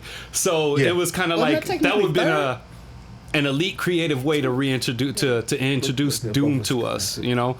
But Well, only thing we got out of it was Chris Evans. Yeah. Chris Evans, seeing him as as the Human Torch, he was a star. oh, I'm We talking knew it about the one then. with Michael B. Jordan as No, Torch. I know, but I'm saying overall, all of them yeah. were failures. Yeah, but, yeah. You know, Fair. Yeah, That but is- what he's saying, because Chris Evans was a good Human Torch, but it's just because who he is as a person, he already matched the mannerisms and the characteristics of the Human Torch. But like the thing about Marvel, and I think what Liv was saying was like they gave us something, is you think about it like Marvel, they have like the slow roll, then they have like the big reveals, but we knew that whatever was going to set up the next phase had to kind of be a little bit introduced. And that's why I think they did it the way they did it. It was like, okay, we're already talking about variants, so let's show a variant of Kane because of his whole storyline. But like, I think that also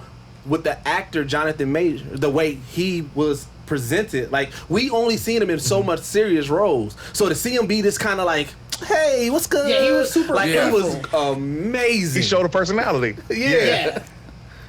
Bro, so I'm gonna agree with you, and I'm gonna tell you what, bro. Just because you said that, Young Deuces, Yeah.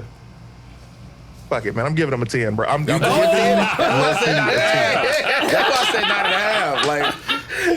Like, fam, it's like, that's why I gave it a 9.5, fam. Like, let's say, like you. I mean, solid 10 is a 10. That's why I say it's my favorite season. Oh yeah. It's top season. Yeah. Like it's top tier season. Like, and I really, it's really the reveal. Like it's what you said in the beginning. Like every show, every other season didn't give us what we wanted. But they did this in the best way possible. Of like, you know, and they gave us a lot of little things. Even the variant Loki's, like I thought that was cool. Yeah, like the buildup of everything. Like they gave us some cool like Kang shit. had to have that story. Like we had to have the whole variant talk and learning the Loki's and everything for even Kang to have that story at the end to make it even spread out even more. Because he's like in the original. In one sense, he's like the original variant. Like I figured this out way before y'all. Yes. You know what I'm saying? Yeah.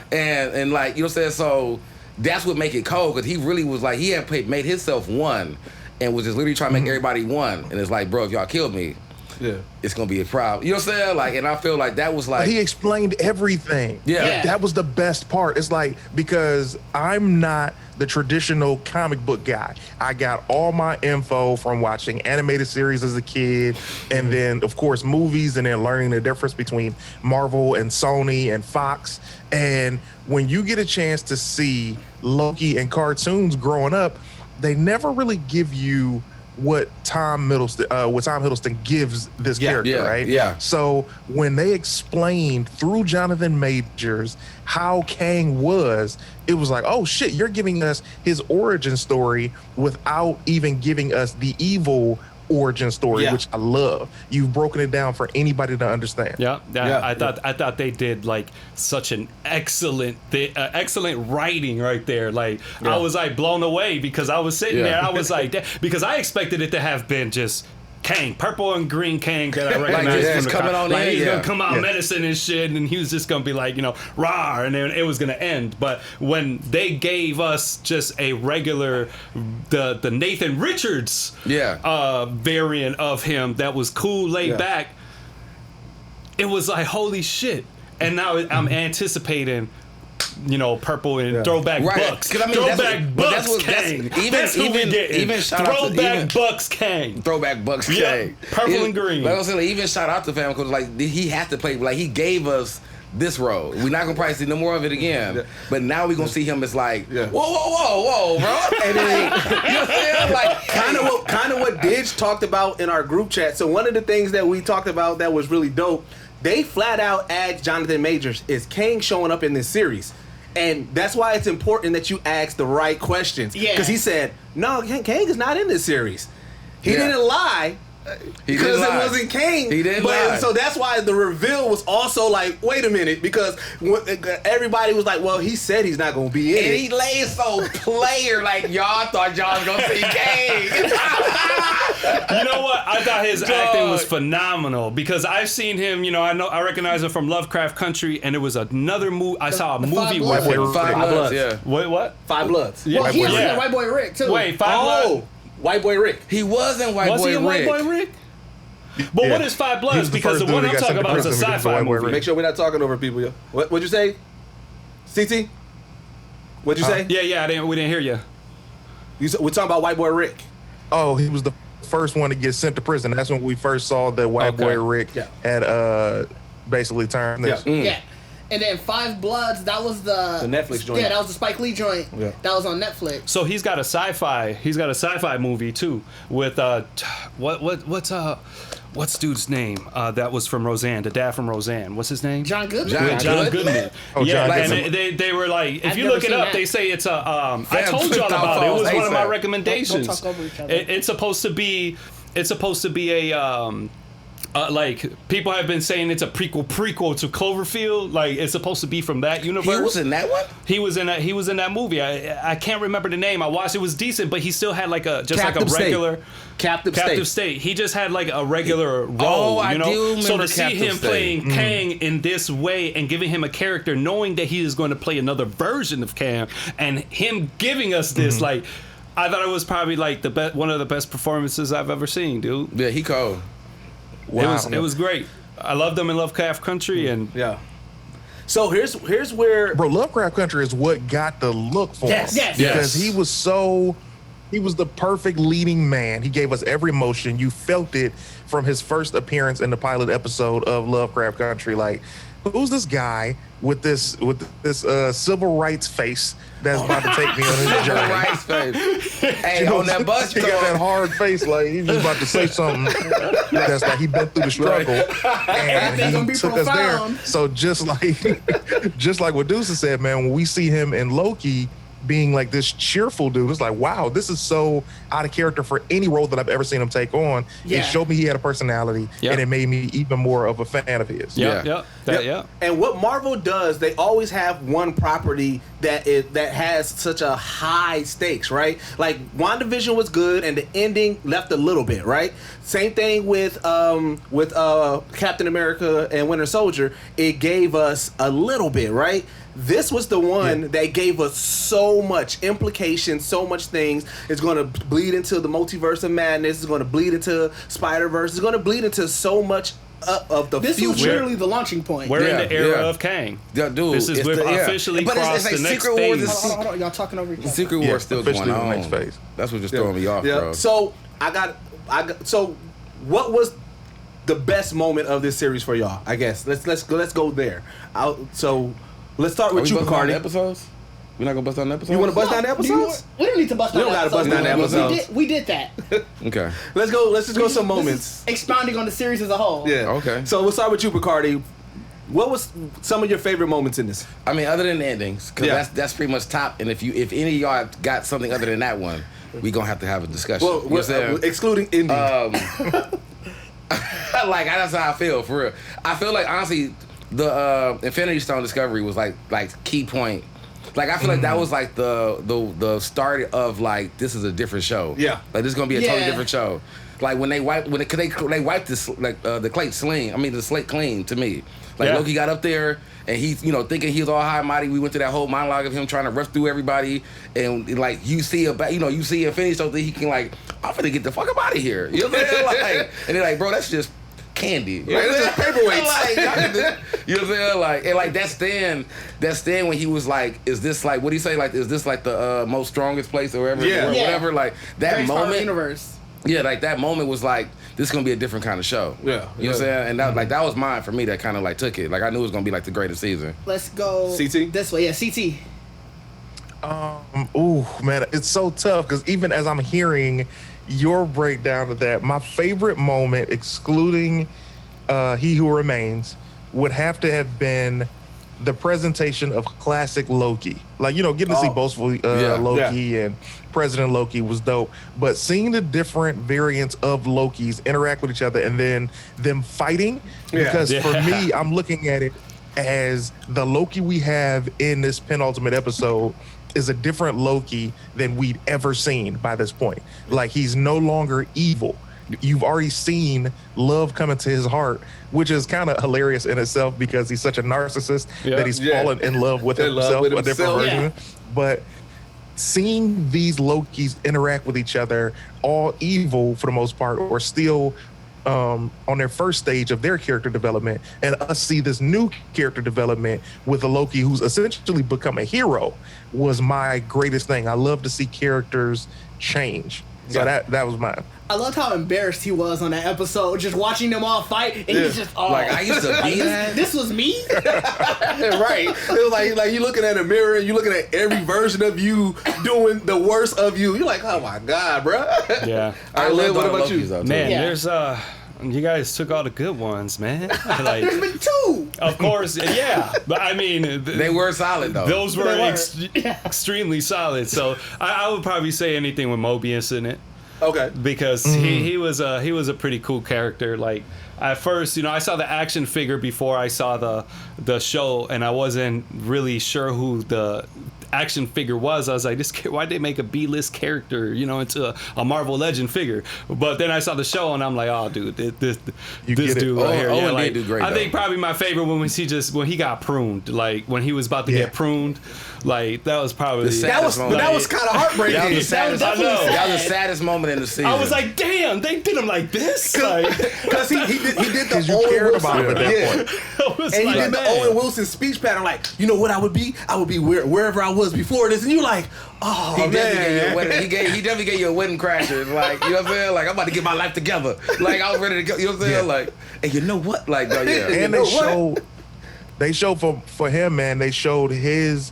I would have loved to have seen what his life was beforehand, but it was like we came into this thinking that everybody was literally born into the TVA and all of that, and found out they had lives before that and were taken and weren't really variants. It was like, that's what I said. Like that's what I said. The show was better and better, like at every episode because. Like they gave you levels. Like as I said, like the Infinity Stone wipeout was like first episode. So it's like when you we clean the slate because this is not the show you think this is. This is not the show you think this is.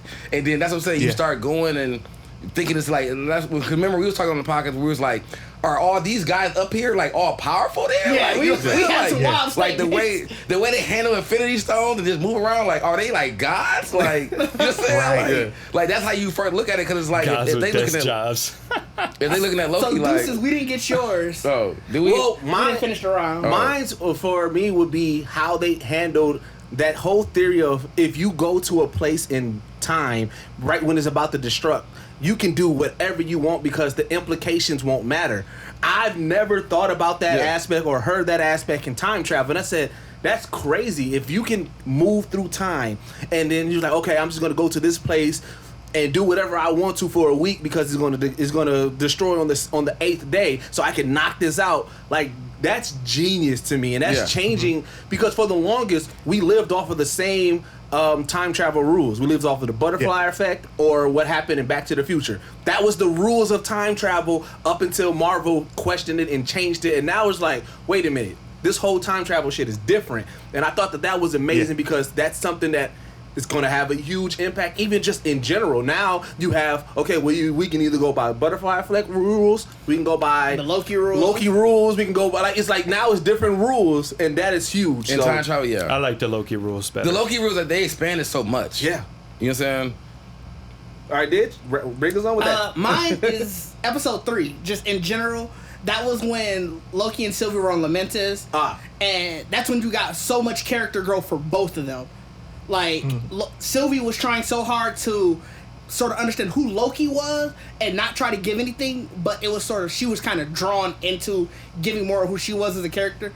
And I think that was the one that sort of set you up for where this is going, because you sort of know what drives their characters. Okay. All right. Well, I like that. So with these shows and just within Marvel in general, it's always what theories do we have and everything like that. So let's kind of get into some theories about future and what's going to be happening and everything. So knowing how this season ended, let's start off with why I'm butchering her name. First, I want to know, and it expands on that. When do you think season 2 comes out? Like, where do you think it goes upon the timeline? Well, I told you guys, I believe 2025. Like, we're not going to get it for a while because I look at these before properties. Before you say it, this is the producer of me thinking about y'all's after product. This is hard to hear y'all because I'm only here because everybody's muted. Yeah, I can only hear y'all through the Geekset window. So it's an echo with each of y'all talking now. So if it's almost like y'all all have to unmute yourselves and then mute the source, which might be the computer, for y'all to come through clear. Y'all will see what I'm talking about when y'all watch this back. All right. Trust me. Don't think I'm tripping. Just trust what I'm saying. So we should unmute. We should mute our. Go ahead. You can hear me good right here? I can hear you perfect there, but it's still a echo, and it's coming from the. We do have the Zoom. Part. We do have the Zoom record. Doing separate files as well. So in the after post. Great. Yeah, I got it running through Logic. Yeah. Cool. So let me move this back. Yeah. So as long as we're doing that, we're fine. So even though but you're hearing this you're hearing the echoes though, right? Yeah, you don't have an echo when you talk. I hear it more so when Deuces speaks. Yep. With Lib does it because Lib is he's right next to Deuces, so it's like when he's not directly in his mic, it comes through the Geekset.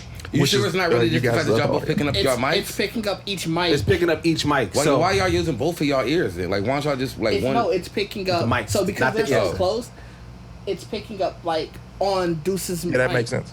Yeah. Okay.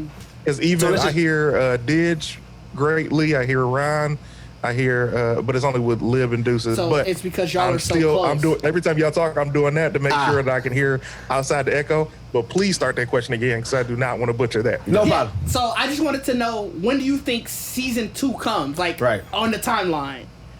So fam, you're not getting season 2 until let's see, it's 2021 right now. We have the next wave of movies that comes out. Doctor Strange and Spider-Man come out right before, basically top of 2022. We get one for Christmas and one, I think, January, February. We won't see season 2 of Loki until 2023, and I think late 23. Really? That's what I'm on. I think before Ant-Man 3. Oh, you tripping. You think we're going to get Loki before Ant-Man 3?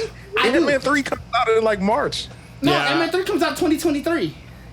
No way. Yeah, let me look this up. I thought I don't believe in you. Charles said no way. Now you in your phone. But I could have sworn it said February 2023. Let me look, man. Well, why are you looking that up? Let me tell you my theory on why I think I agree with you, CT, is because I'm looking at, even though these are shows, they're treating it like movies, right? So remember, like when Guardians of the Galaxy came out, it was 3, 4 years, 5 years before we got the next Guardian of the Galaxy. Yeah. Same thing with the Captain America's, Iron Man. So even though this is a series, they're still treating it within the timeline like a movie. There's going to be a significant time in between, and that's why I agree with you, CT. Do y'all think it's already done though? No. No. Nah. Do you don't think Was they I already got correct, it though? figured out? No. What I mean, figured out, yes, but done, no. Because you got to think about this. They're still a company, right? As much as we love what they do for film, they're still a company. And when a company has wins and losses, and thank goodness Marvel hasn't suffered any losses yet from the film side, but when a film or a TV show loses, like it doesn't get the ratings or it doesn't make the money it's supposed to, they're like, okay, we got to change some things up to try and recoup our money or to make it bigger so more people want to see it. So Guardians of the Galaxy 3 is going to be way better than 2 because 2 was if we're being honest. 2? Yeah, 2 was very family friendly. Very family friendly. That's what I'm saying. You know what I'm Part saying? 1 was like, what the fuck is this? Yeah. And then part 2, you're like, I keep waiting for the movie to start. And it was like, by the time you felt like it started, it was literally ending. Yeah. So it was very family. Part so 2 3 has to blow merchandise. you out the water because it's waiting more time. Okay. Yeah. All right. So again, We doing theories. Theories? no. When you think this season gonna start? Oh, start, yeah. Next season. Next year. You think next year? After the next Marvel movie. Yeah. Ooh, I think it's 2022. Okay. like it's really like, After the next we're gonna get a movie, and then we're gonna get the Loki show, or we're gonna get the Loki show at the same time as the movie. That's what I think. I feel Because like why would there be? What did they announce a part 2? They didn't do that for Scarlet Witch. They didn't do that for. No, they did do it. Well, no, they said they will return for Captain, and they said it's gonna be Captain America. So they said they will return, but they didn't say like. Well, because this is the only show that got renewed for a second season. well, because Captain America's getting a movie. yeah. I'll do a movie. Yeah. So they would say they will return as that. So this is the only one that actually been literally announced. Like this is season 2. Yeah. My thing, I feel like it will come. It's going to be a blind side again. So it's going to be when we are latched on to the Secret Wars concept that was going on in the MCU. Because I feel like what we're getting onto right now is just being announced to the multiverse. So even the way to connect this is to do a lot of movies where at the end, our end part, like what we always look for, that's how it connects. Well, you know what I'm saying? CT, because I know that you fuck with Dragon Ball Z heavy. This is pretty much the Future Trunks saga. This is the Time Patrol. This is what the TVA is. And so they don't necessarily have to pop in every go round, but they do pop in. You know, and so that's what the next time we see the TVA and Loki and them, it's going to be them reacting to everything that we saw in the movies. Like, yo, what the fuck is going on? What I'm telling y'all, Loki is finna be Nick Fury. And he gonna be dropping in a lot. Like, but no, that's what I'm saying. Doing a But lot. that's the Dragon Ball Z. That's the Dragon Ball Z that we talking about. The Trunks shit. Like he gonna be dropping in universes. Like it's a bigger threat coming. Stop all the shit you doing. You know what I'm saying? Like, and it's That's gonna be a like lot. because you gotta think like Loki now is an actual hero. He's the only one that doesn't know what's going. Like he knows the threat that's coming. So he has to form the team. He could show up in Love and Thunder. He has to form the team that they believe him. Like dog, I know what's going on. Wait, you know what I'm saying? to add to what you're saying, Loki right now has the most knowledge of anybody outside of the Ancient One and stuff like Sylvie that. is still around. No, I'm talking about from like the cast, the original cast, from the people that we know. Like Loki can talk to the Avengers, and he knows more than every Avenger right now. Yeah, he knows more than all of them. Are we assuming that? Because we don't know if he really knows about the whole Thanos shit. Like, he knows his shit got blown up. I thought he watched it. Yeah, he watched it. I mean, are we looking at it like how we watched it and we didn't know nothing about it? Would you really know the whole story behind it? Well, I get what you're saying. So what you're saying, Brother Lib, is he didn't know. He knows as what we know as viewers. And I'm telling you, because he's in TVA and literally has access to every event, when he's in that library, he's looking for more variants. That's why he was so knowledgeable about the Thanos Infinity War. Because if you look at how the series started, he grabbed his cube back from 2012. So he would have no knowledge of any Thanos except for the interaction that he had. So for him to know about Infinity War and the Infinity Stones outside of the Tesseract, because he only knew it as the Tesseract. So by the time we get into episode 3 and 4 of Loki, he knows about Infinity Stones. And now that he knows that, that's when he's able to have the conversation with the other Loki. Like, hey, man, you know, Thanos came and he snapped my neck and he did these things. And they're like, that powwow was rough. Well, because that was like an AA. You heard the snap. Like even though we knew it, you heard the snap of his neck, and you even said, "Ah, damn." Yeah, you know what I'm saying? Like, and that's why I said one of my theories of like why I knew Sylvie wasn't going to I feel like Sylvie was going to be the one I was going to betray, was because I feel like the Loki that we had, of course, of the season already kind of got touched by family and group and everything. You know what I'm saying? So he was literally like finding another to run into a Loki that was completely different to him, which was like even when you think about the battle, there was no other woman in that battle. Like, so you get one like random variant out the universe, and that's the one that meets the one that's like trying to change his life. You know what I'm saying? Like, so it's like how we viewed it, like the narcissism of him viewing himself, but it's like Van was already kind of like, I like people. You know what I'm saying? Yeah. And messing one who's like himself, that he's like, if I can change you to believe me, we can take over the fucking galaxy. Like, you know what I'm saying? Like, and the fact that he didn't even really want to do that, he's like, honestly, I just want to go chill. Like, they're gonna get some Thanos shit. I'm off and that. farm. Yeah. Like, I'm off that. I'm good now. Raise some kids. You know what I'm saying? Like with himself. Like, bro. The heartbreaking moment though, was at that moment where she betrayed him and everything, and she was like, "Well, why don't I believe you?" Was because he was like, I built this whole life of not being trusted, that the moment that I need you to trust me, you can't because of that. And I think that that's going to be the ongoing theme of his character arc, because now he knows all of this. Has to go back. That's why it's going to be the roughest story for him. He's like the Nick Fury, and they're like, bro, get your goofy ass out my life trying to tell me that we got to do something else. Like, they going to be on Loki ass. Like, Loki going to have to really fight and save people. Yeah. Like, we going to get Loki in a totally different, light to be, in this realm. And I love that. To create that. But that shows how strong of a character and how strong of an actor he is to have made us go on this journey. Think about it, man. He's the greatest villain Marvel has ever had. And let me elaborate on that. Every villain we've seen in these films, we've only seen one time. Doesn't matter the actor, doesn't matter how big the name was. They didn't do a good enough job at being a villain that we wanted to see them again. Loki, Tom Hiddleston, was the villain in Thor.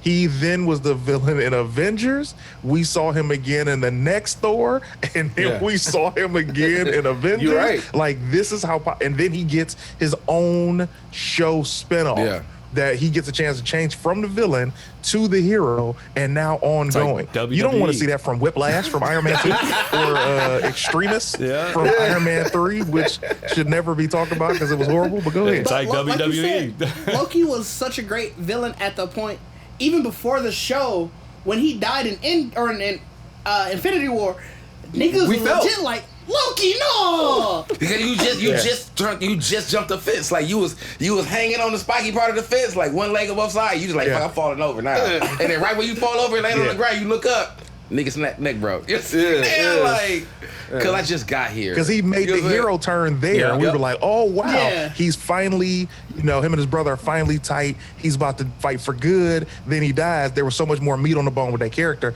And I'm glad Kevin Feige saw that and made Loki happen. Yep. Yep.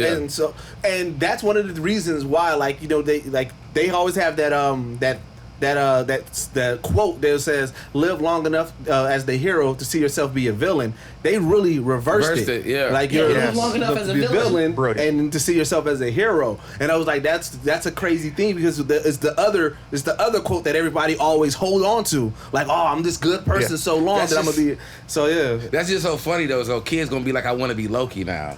Like, you know what I'm saying? Like you gonna have kids and Halloween, like everybody in Halloween, like Captain America, Iron Man, all that shit's rap, nigga. Like, I want to be Loki. Loki, bro. I want to be Loki, fam. Right. So when you look at it, like when I see the Marvel universe like that, it's like, yo, that is so deep that you said that.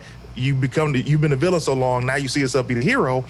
We don't really get a chance to see anybody else do that. That's number one. Two, every Marvel series after this, the bar is set, bro. Hawkeye has to be just as or better.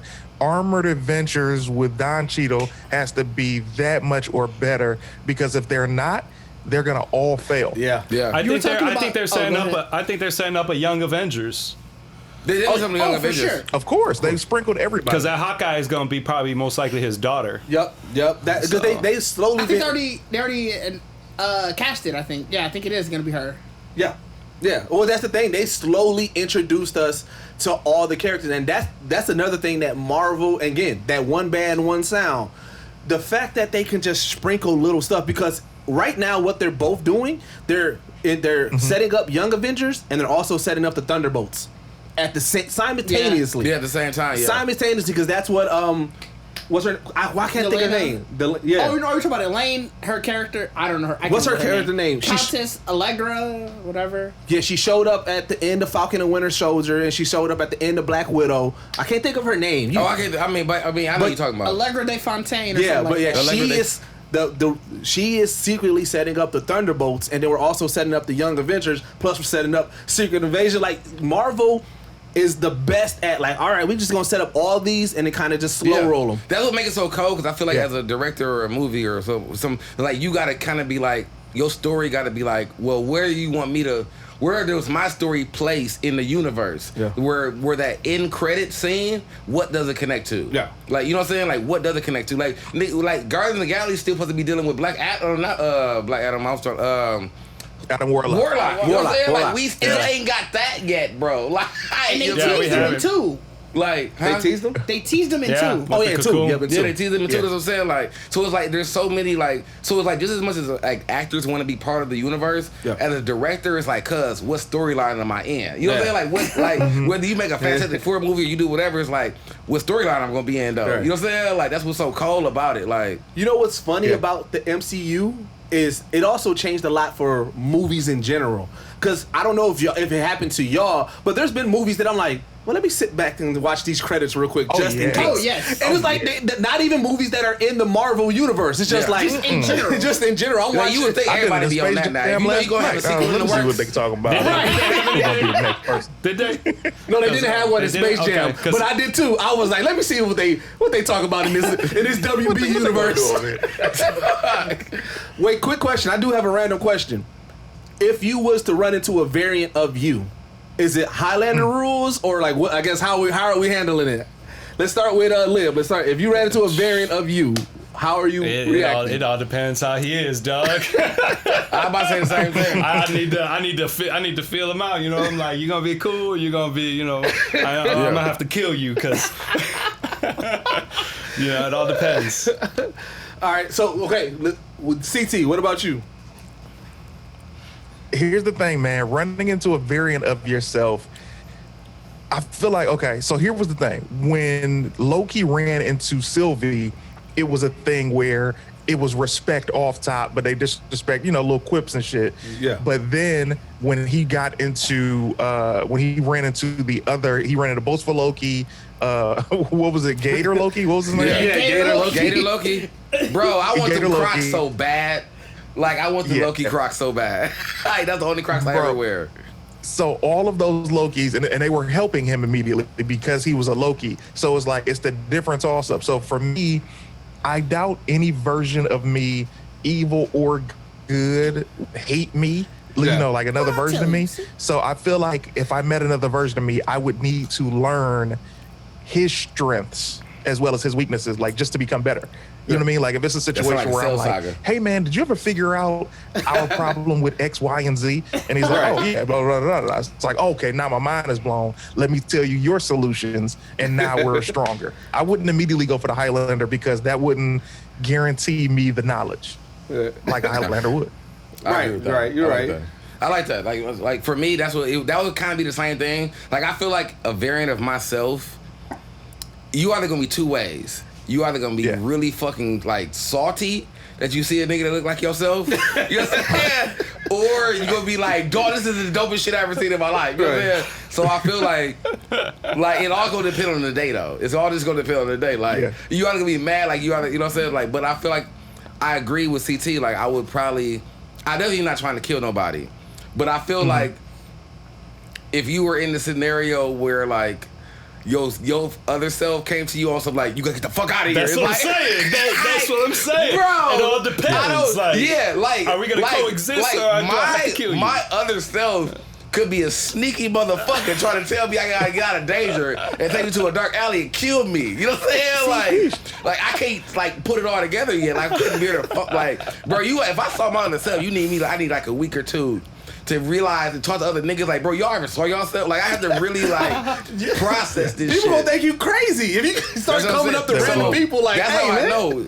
That's how I know if the other person sees me and ain't doing that same shit, cause I don't want no parts of you. Like, I don't want no parts of you. But here's the wild part. Yeah, the wild part, bro. I feel like I've already ran into a variant of myself, and he's a friend of mine. He's an actor named Bashir Sylvain, bro.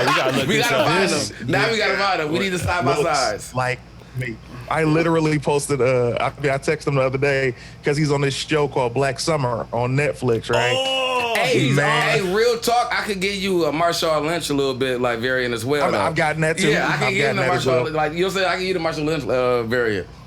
Like I feel like our variant isn't literally how we would think ourselves. He do look like you, bro. I told you, bro. Like, and that's what I said. Like, we laugh about it all the time. Oh yeah. Like I said, I feel like our variants don't have to literally look. Because if you think about the Loki variants, like a nigga had handlebars, bro. Like bike handlebars. One was black. Like a black, like the black Loki nigga, the Gator Loki. They was all shocked about the Gator Loki. Like, remember that? Like the Gator nigga was there, like, God, I thought I was like y'all. Like it made me laugh so much because I feel like Gator Loki is really just a pet of a Loki. He was like, oh, he died? I'm Loki now. You know what I'm saying? Like, because you've been raised by Loki, so it's like, you can't talk to me, you can't do nothing with me, but I'm a Loki. I got the helmet. Yeah, like, I feel like that's something that signifies you. That's what made him a variant, though, because it was like, he was a regular Gator. The Loki helmet fell on his head. They was like, oh, we not having a Gator Loki. You know, he snatched his hand off the TVA real quick. Like, we not finna do that. So you know, he was already there. So the TV had to come get him. Like, how the fuck did this happen? You know what I'm saying? Like, so what's the thing that links all your variants? It's the horns. No, for you. Like, what is your thing? Oh, that would link all my variants? It would have to be your laugh. No. Yeah, you know what? Yeah. Because if I don't say something funny and you don't laugh, or if I laugh, you just do like some, I'm like, oh, you a fucking So, wait, clown. hold on. Let me give, I gotta give CT, I gotta give CT a backstory. Bacardi got such a unique laugh that we made it an emoji. We made it stickers. Like, his laugh is just so unique. Wow. Yeah, I don't think I've did it. I don't think I've did it since we've been podcast. We haven't really said anything extremely funny yet, or nobody else said nothing funny enough for me to like laugh at it. But that laugh, everyone says that laugh is kind of iconic. So I guess that would be that. Like, if I were to say something that I would think that would be funny, that I laughed that hard. And dude just like me or like like some awkward like what the fuck was that? Like, hey, like all laughs would be like some random, like you remember Family Guy always do that shit where they do like the seagull laugh? Yeah, like the seagull. It'd be like a rhyme with a seagull laugh. I don't know. I feel like me and my I'm sorry. I think of myself.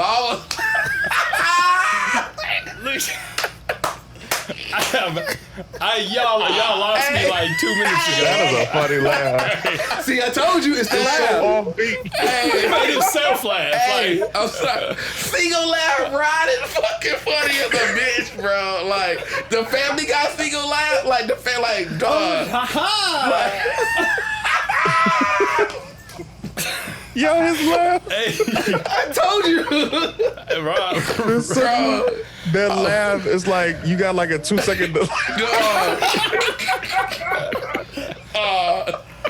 It's like a Jada Kids, but it's like Midwestern type of it. You know what I'm saying? Like, I'm sorry, I can't control it, man. That's really how it does. When I'm really tickled, it touches. All right, Didge, you and your variant.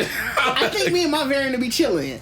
I feel like I'm such a laid back person. I'm such a curious person that I'd run into my variant. I knew Dish was gonna be friends with his. I knew. I see my variant and be like, bro, how you here? And then we just start talking, and then we just chilling. No, I don't believe it. I don't either. Because I told Didge that I don't believe it. Because Didge is Didge on the podcast. He plays like the accountable person. He is the one that's always on us about time and everything, and just general keep us in. So I can see him being annoyed. Hold on, my variant is the same thing. I know, but I can see you being annoyed. It's a variant, nigga. You can't be the same. James want exact variants of himself. To the point where it was asked, what do you think will be that indicator that it's a variant of you? That's what's going to be the indicator that it's a variant of me. We're going to have that same thought process. That same thought process. That same like, hey, this needs to be done like this, and it's like we're going to be like that. But we know you're still a different person. You're going to have those differences. That's why y'all don't hate each other. You don't want a variant. You want a reprint. Hold on, guys. Hold on. Let's not talk over each other. I'm sorry. But one thing about Didge that we know is Didge is easily annoyed, and I can see himself annoying himself. That's what I said. Because I don't know if I'd be annoyed by myself. Because all you're doing, and I'm not. Let me talk about. Because I'm gonna explain you. I'm gonna explain you. You know, you don't like, and that's what I said. Didge don't like being explained. You know what I'm saying? I'm gonna explain yourself, like because you like things to go a certain way. As a variant, that's like saying like, yes, I'm a podcaster, video director, whatever. So all these things gotta go a certain way. And then it's like the variant of you might be like, I'm a baker. You know, things gotta go a certain way. Bro, so you take yourself out. Teach me how to bake. You bring your ass, like you gonna bring your variant to your house, like, hey, we gonna bake some cookies and chill today, whatever. And you gonna be like, oh, that's how the fuck you use the butter? Like that's how you cook? Like what you like? You know what I'm saying? Like, it's the small stuff. It's gonna be all the little petty shit, like, bro. Like because y'all, that's the variant thing that y'all want to be the constant. It's like y'all always gonna look at everybody else like, this is the fuck you doing. That's why I said. Didge don't want a variant. He want a reprint. He want a reprint.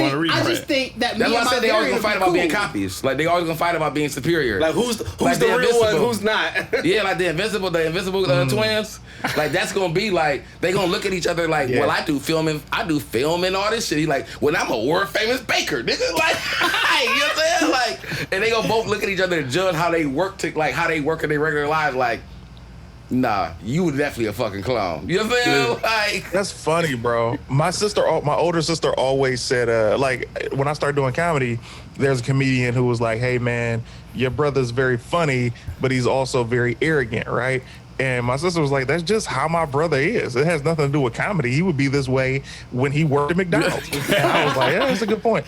So my variant very well might work at McDonald's like as a career, but still have my exact same energy. CT said it perfectly because like your variant is whenever a nigga say that I can see you doing it, whatever it is, that's where your variant is.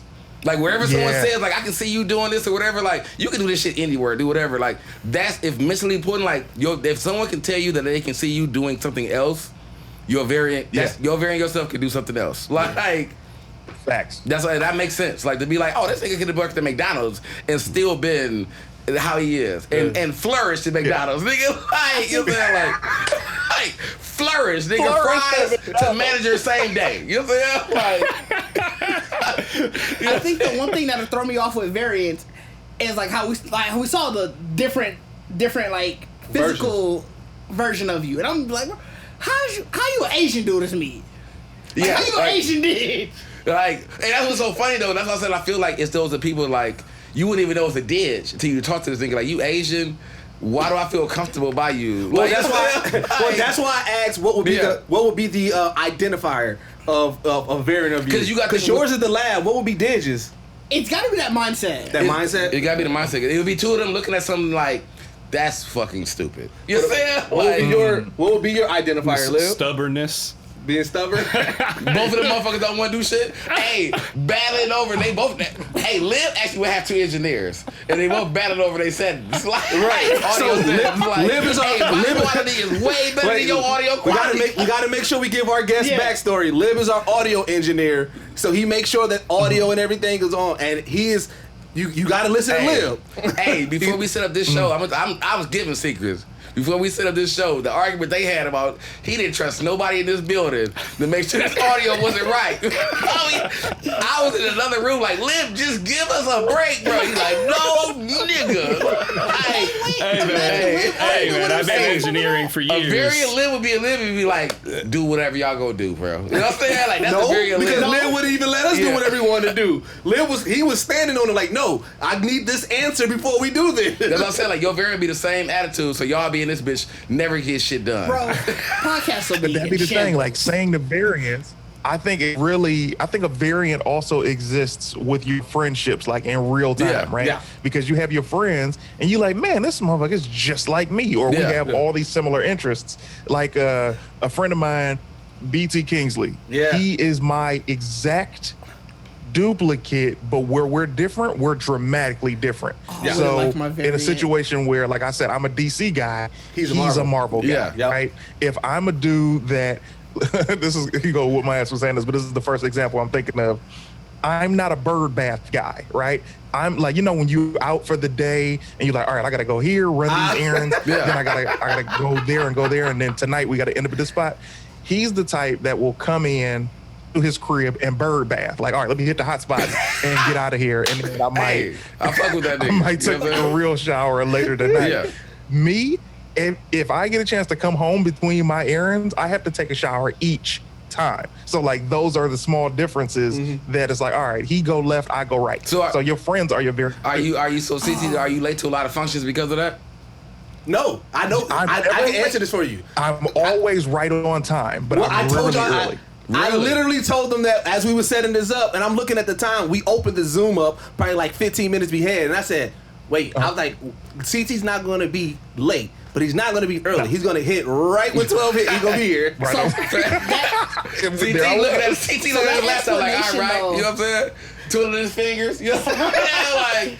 like counting down the time, like wait for that alarm to go off, like play, let's go, we in here. You know what I'm saying? So that explanation leads me to think maybe I won't like my variant because I have friends like that, and the little shit annoys me a lot. Yeah. So Like that's what I'm saying. Like I feel like I have like if you think about it too, like if you got kids, like like my daughter is definitely a variant in myself.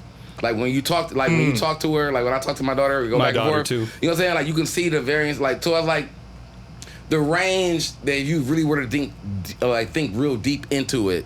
Like variances and variant, like that lifestyle and thinking about the different timelines and how things can go can even be applied to regular life. Like you definitely, the people you touch and things you do can create variations of yourself that gets birthed within other people that kind of go out into the world or whatever. So it's like, like the way like me and my daughter clicked so hard at 17, that she's 17, like that I'm like, bro, you definitely was me at 7. You know what I'm saying? But a female version of me at 17. You know what I'm saying? Like. That's So dope. like it's That's like crazy.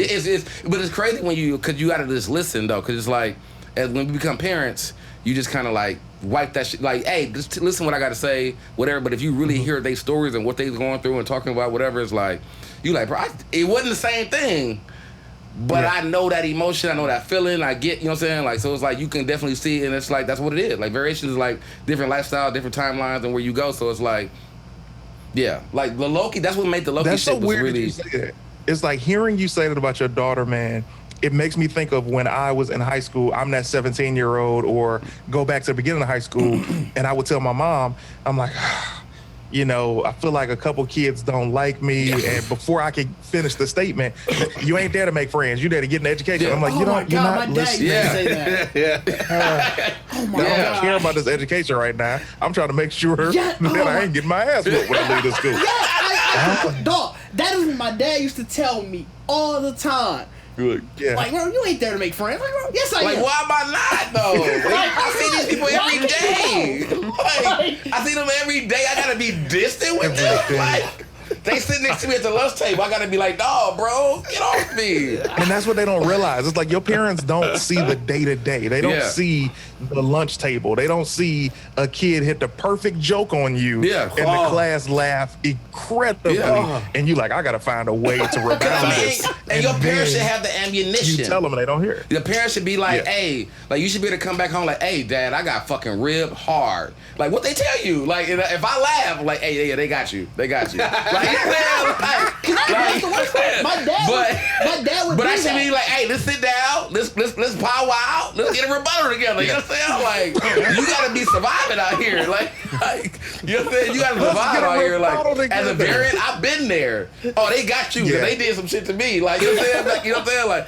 and that's what it is. You gotta be just as humble as your kid. Your kid coming in sad, destroyed. Like, hey, I've definitely been ribbed in my life. You know what I'm saying? Like, you gotta give. Like you gotta have that, so it's like when you make that connection. But here's the dad that I would be, bro. Like in a situation like that, this is the dad that I am, bro. I'm not a father, but I'm saying this is the dad that I would be. Respect. Okay, I got a kid that is not coming out their shell. They might be nerdy, and introverted, and maybe they don't know how to fight, right? I'm going to go, when I'm dropping my kid off, look for a bigger kid that might be intimidated. This kid mess. I'm going to, behind my child's back, offer this kid an allowance weekly to protect my child. Like, these are things that a good parent should do. Hey, I respect. I'm putting niggas on contracts. Hey, you want to make some money, little man? Make sure nobody hits my son, bro. I mean, if we would have been as kids when we were scared to be like, you know what I'm saying, like to like really like be our weird selves, and you just knew you had to do that's like, fam, anybody say anything crazy, I'm knocking his head through the bleachers. Like, you gonna be out here doing whatever the fuck you feel like it. Like, you know, just live your life. Like, all right, like I agree. I agree in that statement, fam. Like, I don't know if I would pay somebody else, but I'm gonna be like, look, you need to find the biggest person.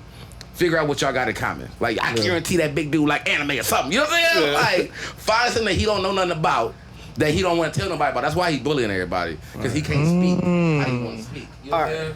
Yeah. So to kind of wrap up Loki and everything. So we spent like about 15 years in this MCU so far. And everything. 12. 12.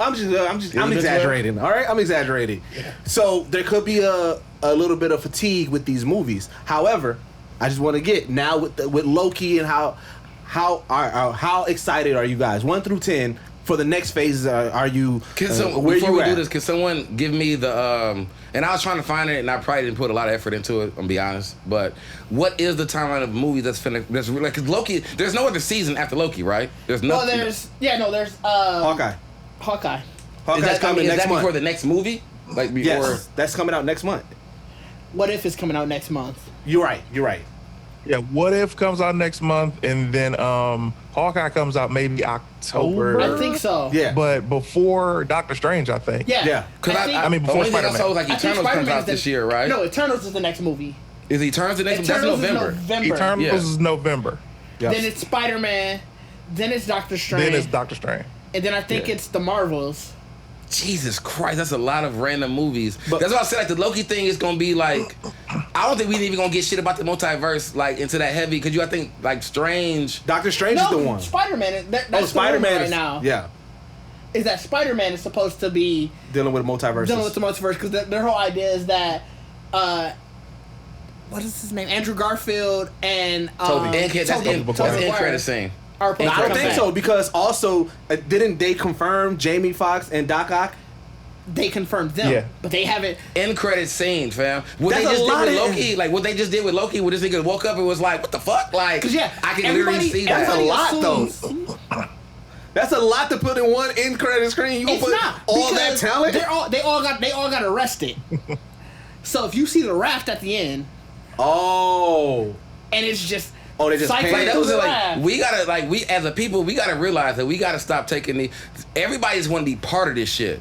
So like Jamie and all these these people that got, they just like, hey, just put my face in. Like, I don't gotta have a big ass because it's like the world is ever going. Like, as long as I know I'm in it, y'all can use me whenever y'all need me. That is true. You know what I'm saying? Mm-hmm. So it's like, I feel like you got to look at that like, we thinking that we finna get this whole, like, the movie is definitely not going to be about the multiverses. That's what I told you. I told y'all, like, if they was to cast me as just an extra on the street, if they was to cast me just an extra on the street, my name now on everything is as seen in Marvel Young Deuces. Yeah, nigga on the street. Because I'm like, you never know. Like, listen here, that moment Captain America passed me, if he didn't pass me, everything would have been blown up. I'm bigging up my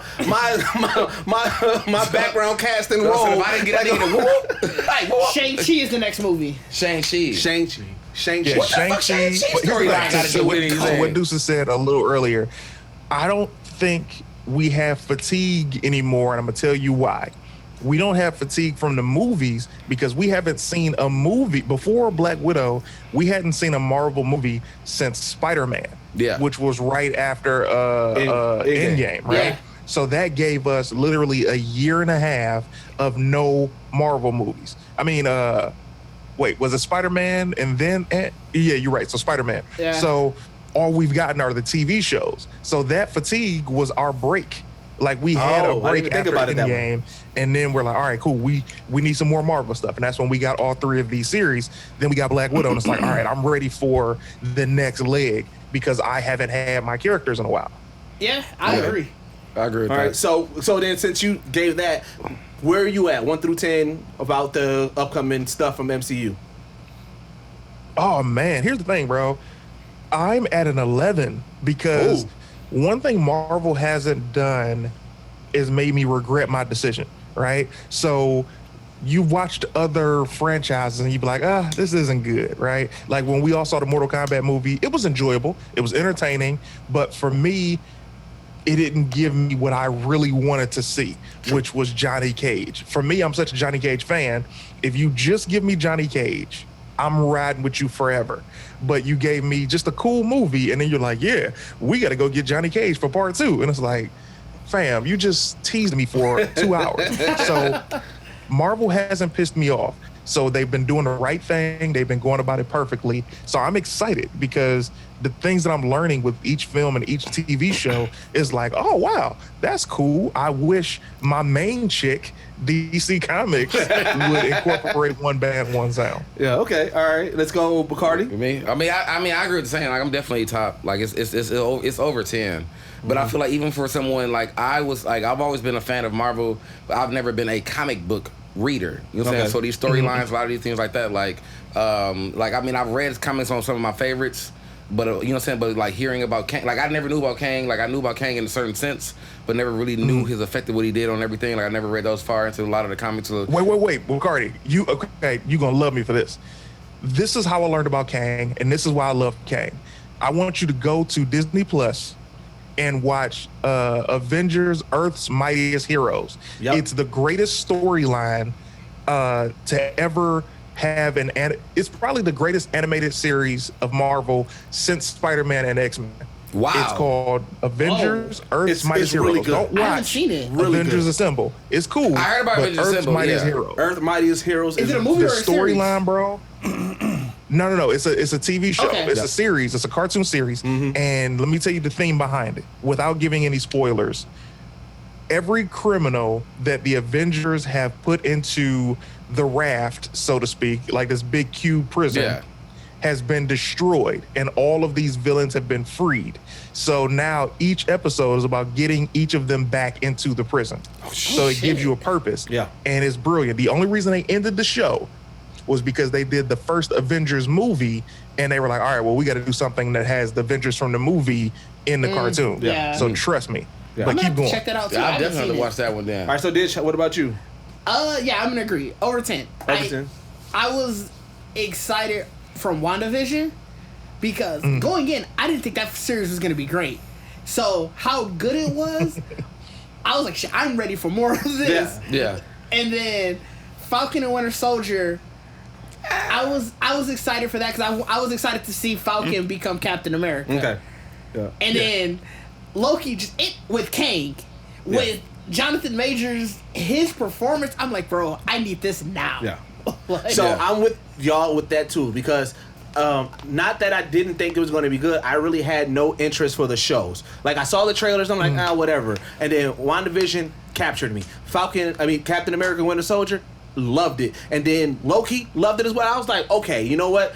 I love the Marvel movies. I never really was off the Marvel movies, but I had no interest in the shows. But now I'm even more in depth with everything now, and I'm all for it. Yeah. I saved, live, Because laugh. nobody got an origin story. Yeah. That's why. It's like, and that's what I respect about Kevin Feige, especially with WandaVision, is like, look at the Avengers movies, right? The person who got it the worst was Black Widow, because everybody got an origin story except for her, Hawkeye. Wanda kind of had, she was introduced because of the the Winter Soldier movie, Captain America, but nobody had a solo movie. Vision, all of these people. So it's like, I'm not excited about the TV shows, and then you see WandaVision and you're like, oh, this is why I care. You see the Black Widow movie. Oh, it's too bad she's dead. Like all of these characters who Falcon and Winter Soldier. It's like Winter Soldier was introduced as the sidekick. Falcon was introduced as the sidekick. So when you see the TV show, you're like, Captain America's not here. I don't care. And then they gave you a reason to now care about them just like you would Thor or Iron Man, and that's what's so brilliant about them. So I saved Lib last because a couple of episodes back, he said he's he has fatigue of superhero movies in general, and so he was done. But I wanted, this is before we watched Loki, and he loved Loki, so I want to kind of have that change for you, Lib. No. You still fatigued? I'm indifferent because I really did love Loki, but I'm indifferent because I am tired of Marvel movies to an extent. Like I don't care to see Black Widow right now. I probably won't see Ant-Man. Me too. You know, like I feel like you just don't like B-list stuff. No, well, I mean, I watched them. I've watched them all, but you know, now I'm like, I'm tired. Kind of like Star Wars. Like I can't go back and watch all the new Star Wars stuff. I watched the Mandalorian though. Both of y'all. I watched Mandalorian. They both said they were tired of Star Wars. That hit me here. Because I'm not. Here's the thing. Lib just said it. Oh, you tired too, CT? Respectfully, bro, with the most humble energy, I got the prayer hands right there for you. The reason I'm tired of it is because I watched all of the first 3 Star Wars movies. Then I watched the, episode 1 through 3, yep. And I started to try and keep up The Force Awakens, all of this stuff. And every movie is a fucking Death Star. And I'm like, fam, can we have another big ending? Can we have a villain that they actually fight? Okay. And there is no Death Star as the B story. Like that. So that is the only problem. We can't get into the Death Star. We can't get into Star Wars. I ain't even done, about to broke them fingers like what?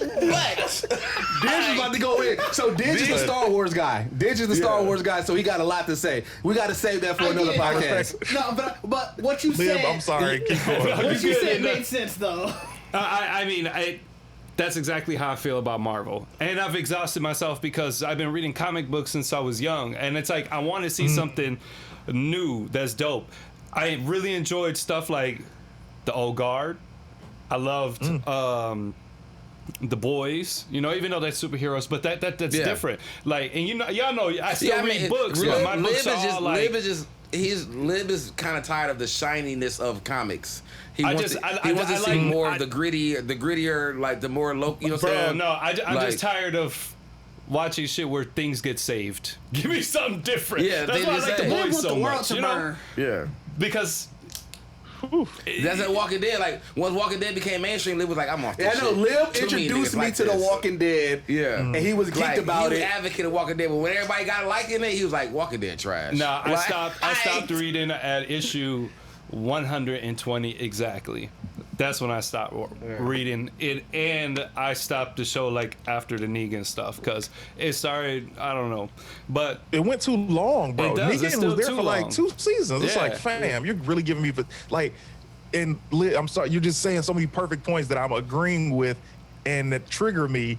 Because your reasoning for stopping watching The Walking Dead, I stopped around then because when you watch a TV show, this is what producers don't realize. They want to make a lot of TV shows reflected upon the times that we're in, which is understandable. However, we go to these shows to escape. Yep. So when you show our favorite characters in a scenario that's so long and overdrawn that they're not escaping, it makes us revisit our reality. It's the same reason I stopped watching Black Lightning, because they start doing the whole thing with kids in camps, the same thing that we were dealing with Latin kids in camps. And it's like, fam, I don't want to see this on TV too with my superhero, and there's no end in sight. So it's like you're making it so long and drawn out, and you haven't wrapped the storyline up that now I'm not interested anymore. I need to move to something to pick my spirits up. So please, and that's kind of like that's kind of how I feel about the Marvel movies. Plus, I've always read comic books, but I'm tired of the same repetitive kind of pattern. Everything's different,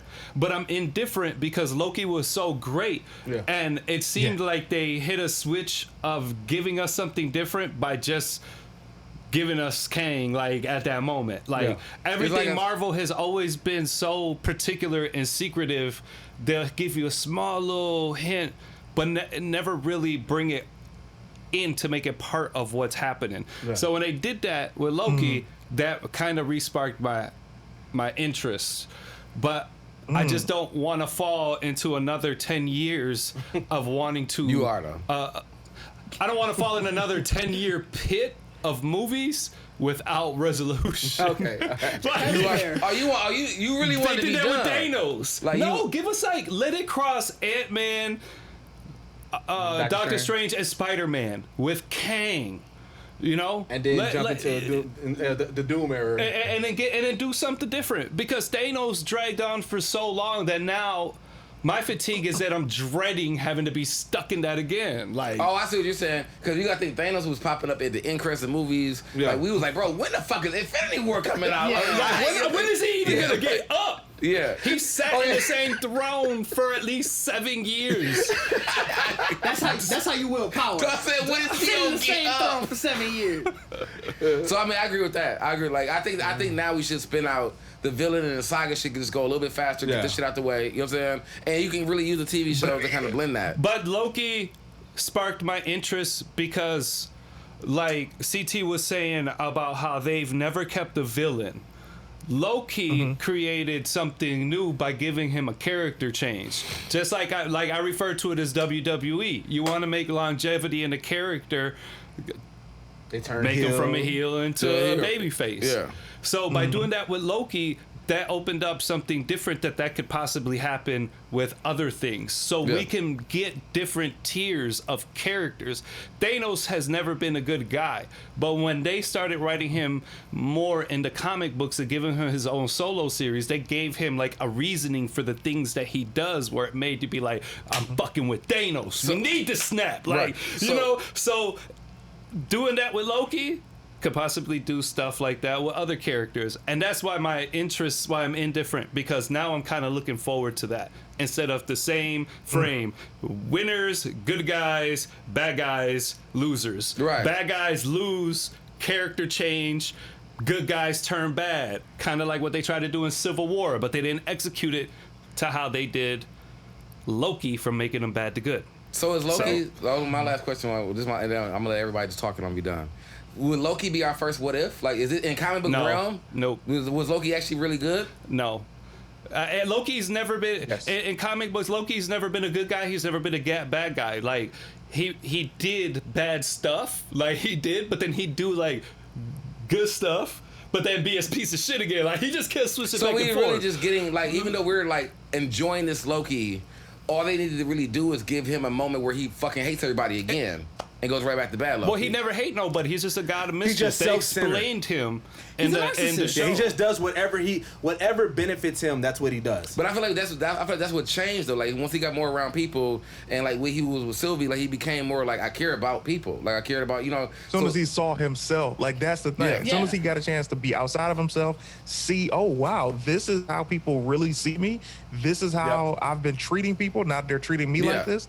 I don't like this. I'm changing. So because it's the movie universe, I think we'll only see Loki be good now. But I feel like if someone can murder, have to explain himself to everybody that knew him. Which will probably be season 2, where he's jumping into different frames of either stuff we've already seen or stuff that's going on, and everybody, get out of here, Loki. Yeah. That's what I'm saying. Like, we tired of you, bro. The only people that he can talk to is the people who know. That was like, when season 2 has to be literally backtracking in the same universe, because the only people that know this Loki is the same universe he was always in. No, but he knows everything's open. But that's what I said. Like, that's what I said. Like, when I said the Loki story, I feel like when Sylvie sent him back, he got sent back to a different universe. It wasn't the same universe.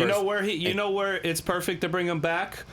He can go right into the current Marvel continuity, because since he's dead, that's how he could jump right back in. Well, that's what I'm thinking they're possibly going to do. And still keep things stable, I think. Like, he's gonna be in a new Doctor Strange. I think we saw that announcement. Am I right? I don't know. Rumored, but every other rumor so far, they come back later like, it's gonna happen. I can see him in Doctor Strange. All right, that movie's done. So it's like we know that it's gonna happen. All right, so CT, man, what you got coming up, man? Coming up for me, man, literally in an hour and a half, I'm doing CT Story Time, Facebook, YouTube, and Twitch, where I'm bringing a couple of my friends on, and we're sharing some stories about some bad dates we've been on and talking about each one of them. And then tomorrow, I'm back on my Twitch, COD Modern Warfare. I'm going to play some Avengers, probably Uno. I'm looking for more people to play Mortal Kombat since I haven't played it in a couple of months. And yeah, man, but it's always a good time in the Twitch if you guys get a free moment, man, come in there. It's a community, Team CT all day, incredible community of people. We have fun, we laugh, we kick it. It's about the relationship more than it is about the video games. What Man. what Thank you guys so much for having me, That's man. what he's playing on. Bacardi want to know what system you playing on. You're a PlayStation, correct? Oh, absolutely. Yes. Xbox is That's the devil. Xbox is the devil? Definitely PS5. I'm definitely talking Bacardi's to, our resident Xbox person. I'm definitely talking to a variant CT then. I need to talk to the real one. Wait, Bacardi, I literally loved you the whole episode. Why would you be an Xbox guy, man? Like, Hey, nah. hey, I'm not the variant. He is the only variant. He Right. is the variant. Yes. Like you are the like non-variant. Ron will have an iPhone and a PlayStation, Oh, yeah, but 'cause still be you. Oh. He's also an Android guy. Hey, yeah, that's what I'm saying. Like the variant, if I see a variant Ron with an iPhone and a play, I'm sorry, bro. We gonna have to keep him, dog. Bro, Highlander immediately. You're gonna be seeing variant Ron in the next few episodes. That's for sure. Like yeah. We Like definitely kill. Yeah, no, yeah. You gotta get some crossplay on there. Oh, though. wait. Before you go, one last question I wanted to ask you. What was the reason behind the name change? For the longest, it was Team CT all day, and then you changed it to CT is dope. Yeah. Oh, man. Well, here's the thing, man. Great question. And as you know, man, people, this is not a humble brag. This is not a brag at all. This is literally to tell you the other side of this. I get so many messages from people, and their excuse for misspelling the initials of CT is, oh man, sorry, autocorrect, or oh man, I'm dyslexic. It's like, you shouldn't say you're dyslexic because you're not. Like, I know what dyslexia is.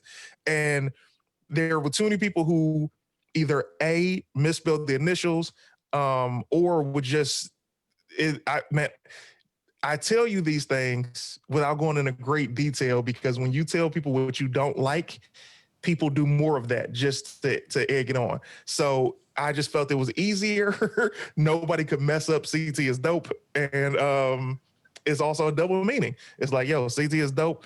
The squad is dope. As far as the people who are watching are the squad. And I definitely had always hated my first name because I'm a second, not a junior. I'm the second. And when you're a junior, in a sense, you never really get your own identity. You know, everybody's like, oh yeah, you're little such and such. Bro. You know, your dad. I'm probably the only second Addison R. Gonzalez. Hold on, so I feel you. I'm lost. I don't got that feeling. Yeah, I'm hold on. original. I'm a like. Is this junior and this is second? Yeah. Yes, junior's in the second. So the junior is literally like the name. They're like, no matter what, you're a junior, but on paper, when you're the second, then you're able to say the third and the fourth and Esquire and all of that shit. But not Esquire. But when you do junior, it just seems so down home and Southern. My mom made the distinction to me as a child. Hold on, because I'm a junior now. Yeah. Nothing wrong with it. I'm just the second. But I always hated the first name, bro. And the only reason I went along with it was because I'm like, oh, do this, do that. And now with the age of the internet, bro, you really get the opportunity to rebrand yourself. It's like you look at Jay-Z, nobody calls him Sean. You look at Diddy, nobody calls him Sean. You look at Donald Glover and Childish Gambino, and you literally make the distinction depending on the person that you're dealing with in the genre that they're in. So for me, it's just been CT.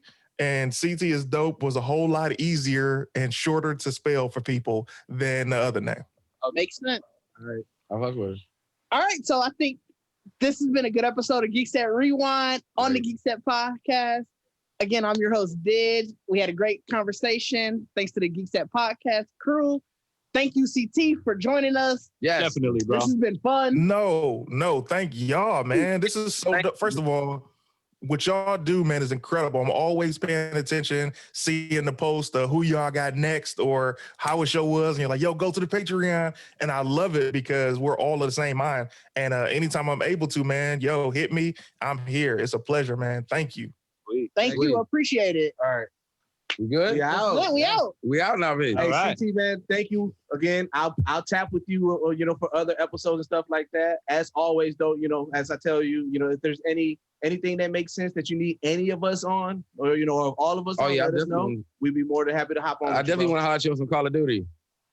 You definitely get these bullets. Here's the thing, man. I would love for because I just started a second YouTube page. I'm figuring out the type of content that I want to do on there.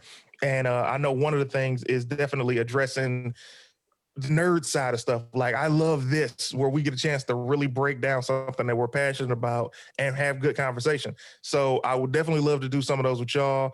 I want to incorporate my vision of old school Power Rangers and what this bullshit has become, and just other movies and reviews, all of that, man. So yeah, if y'all down, I would love to have y'all. Yeah, definitely down. Just reach out at any given time, bro.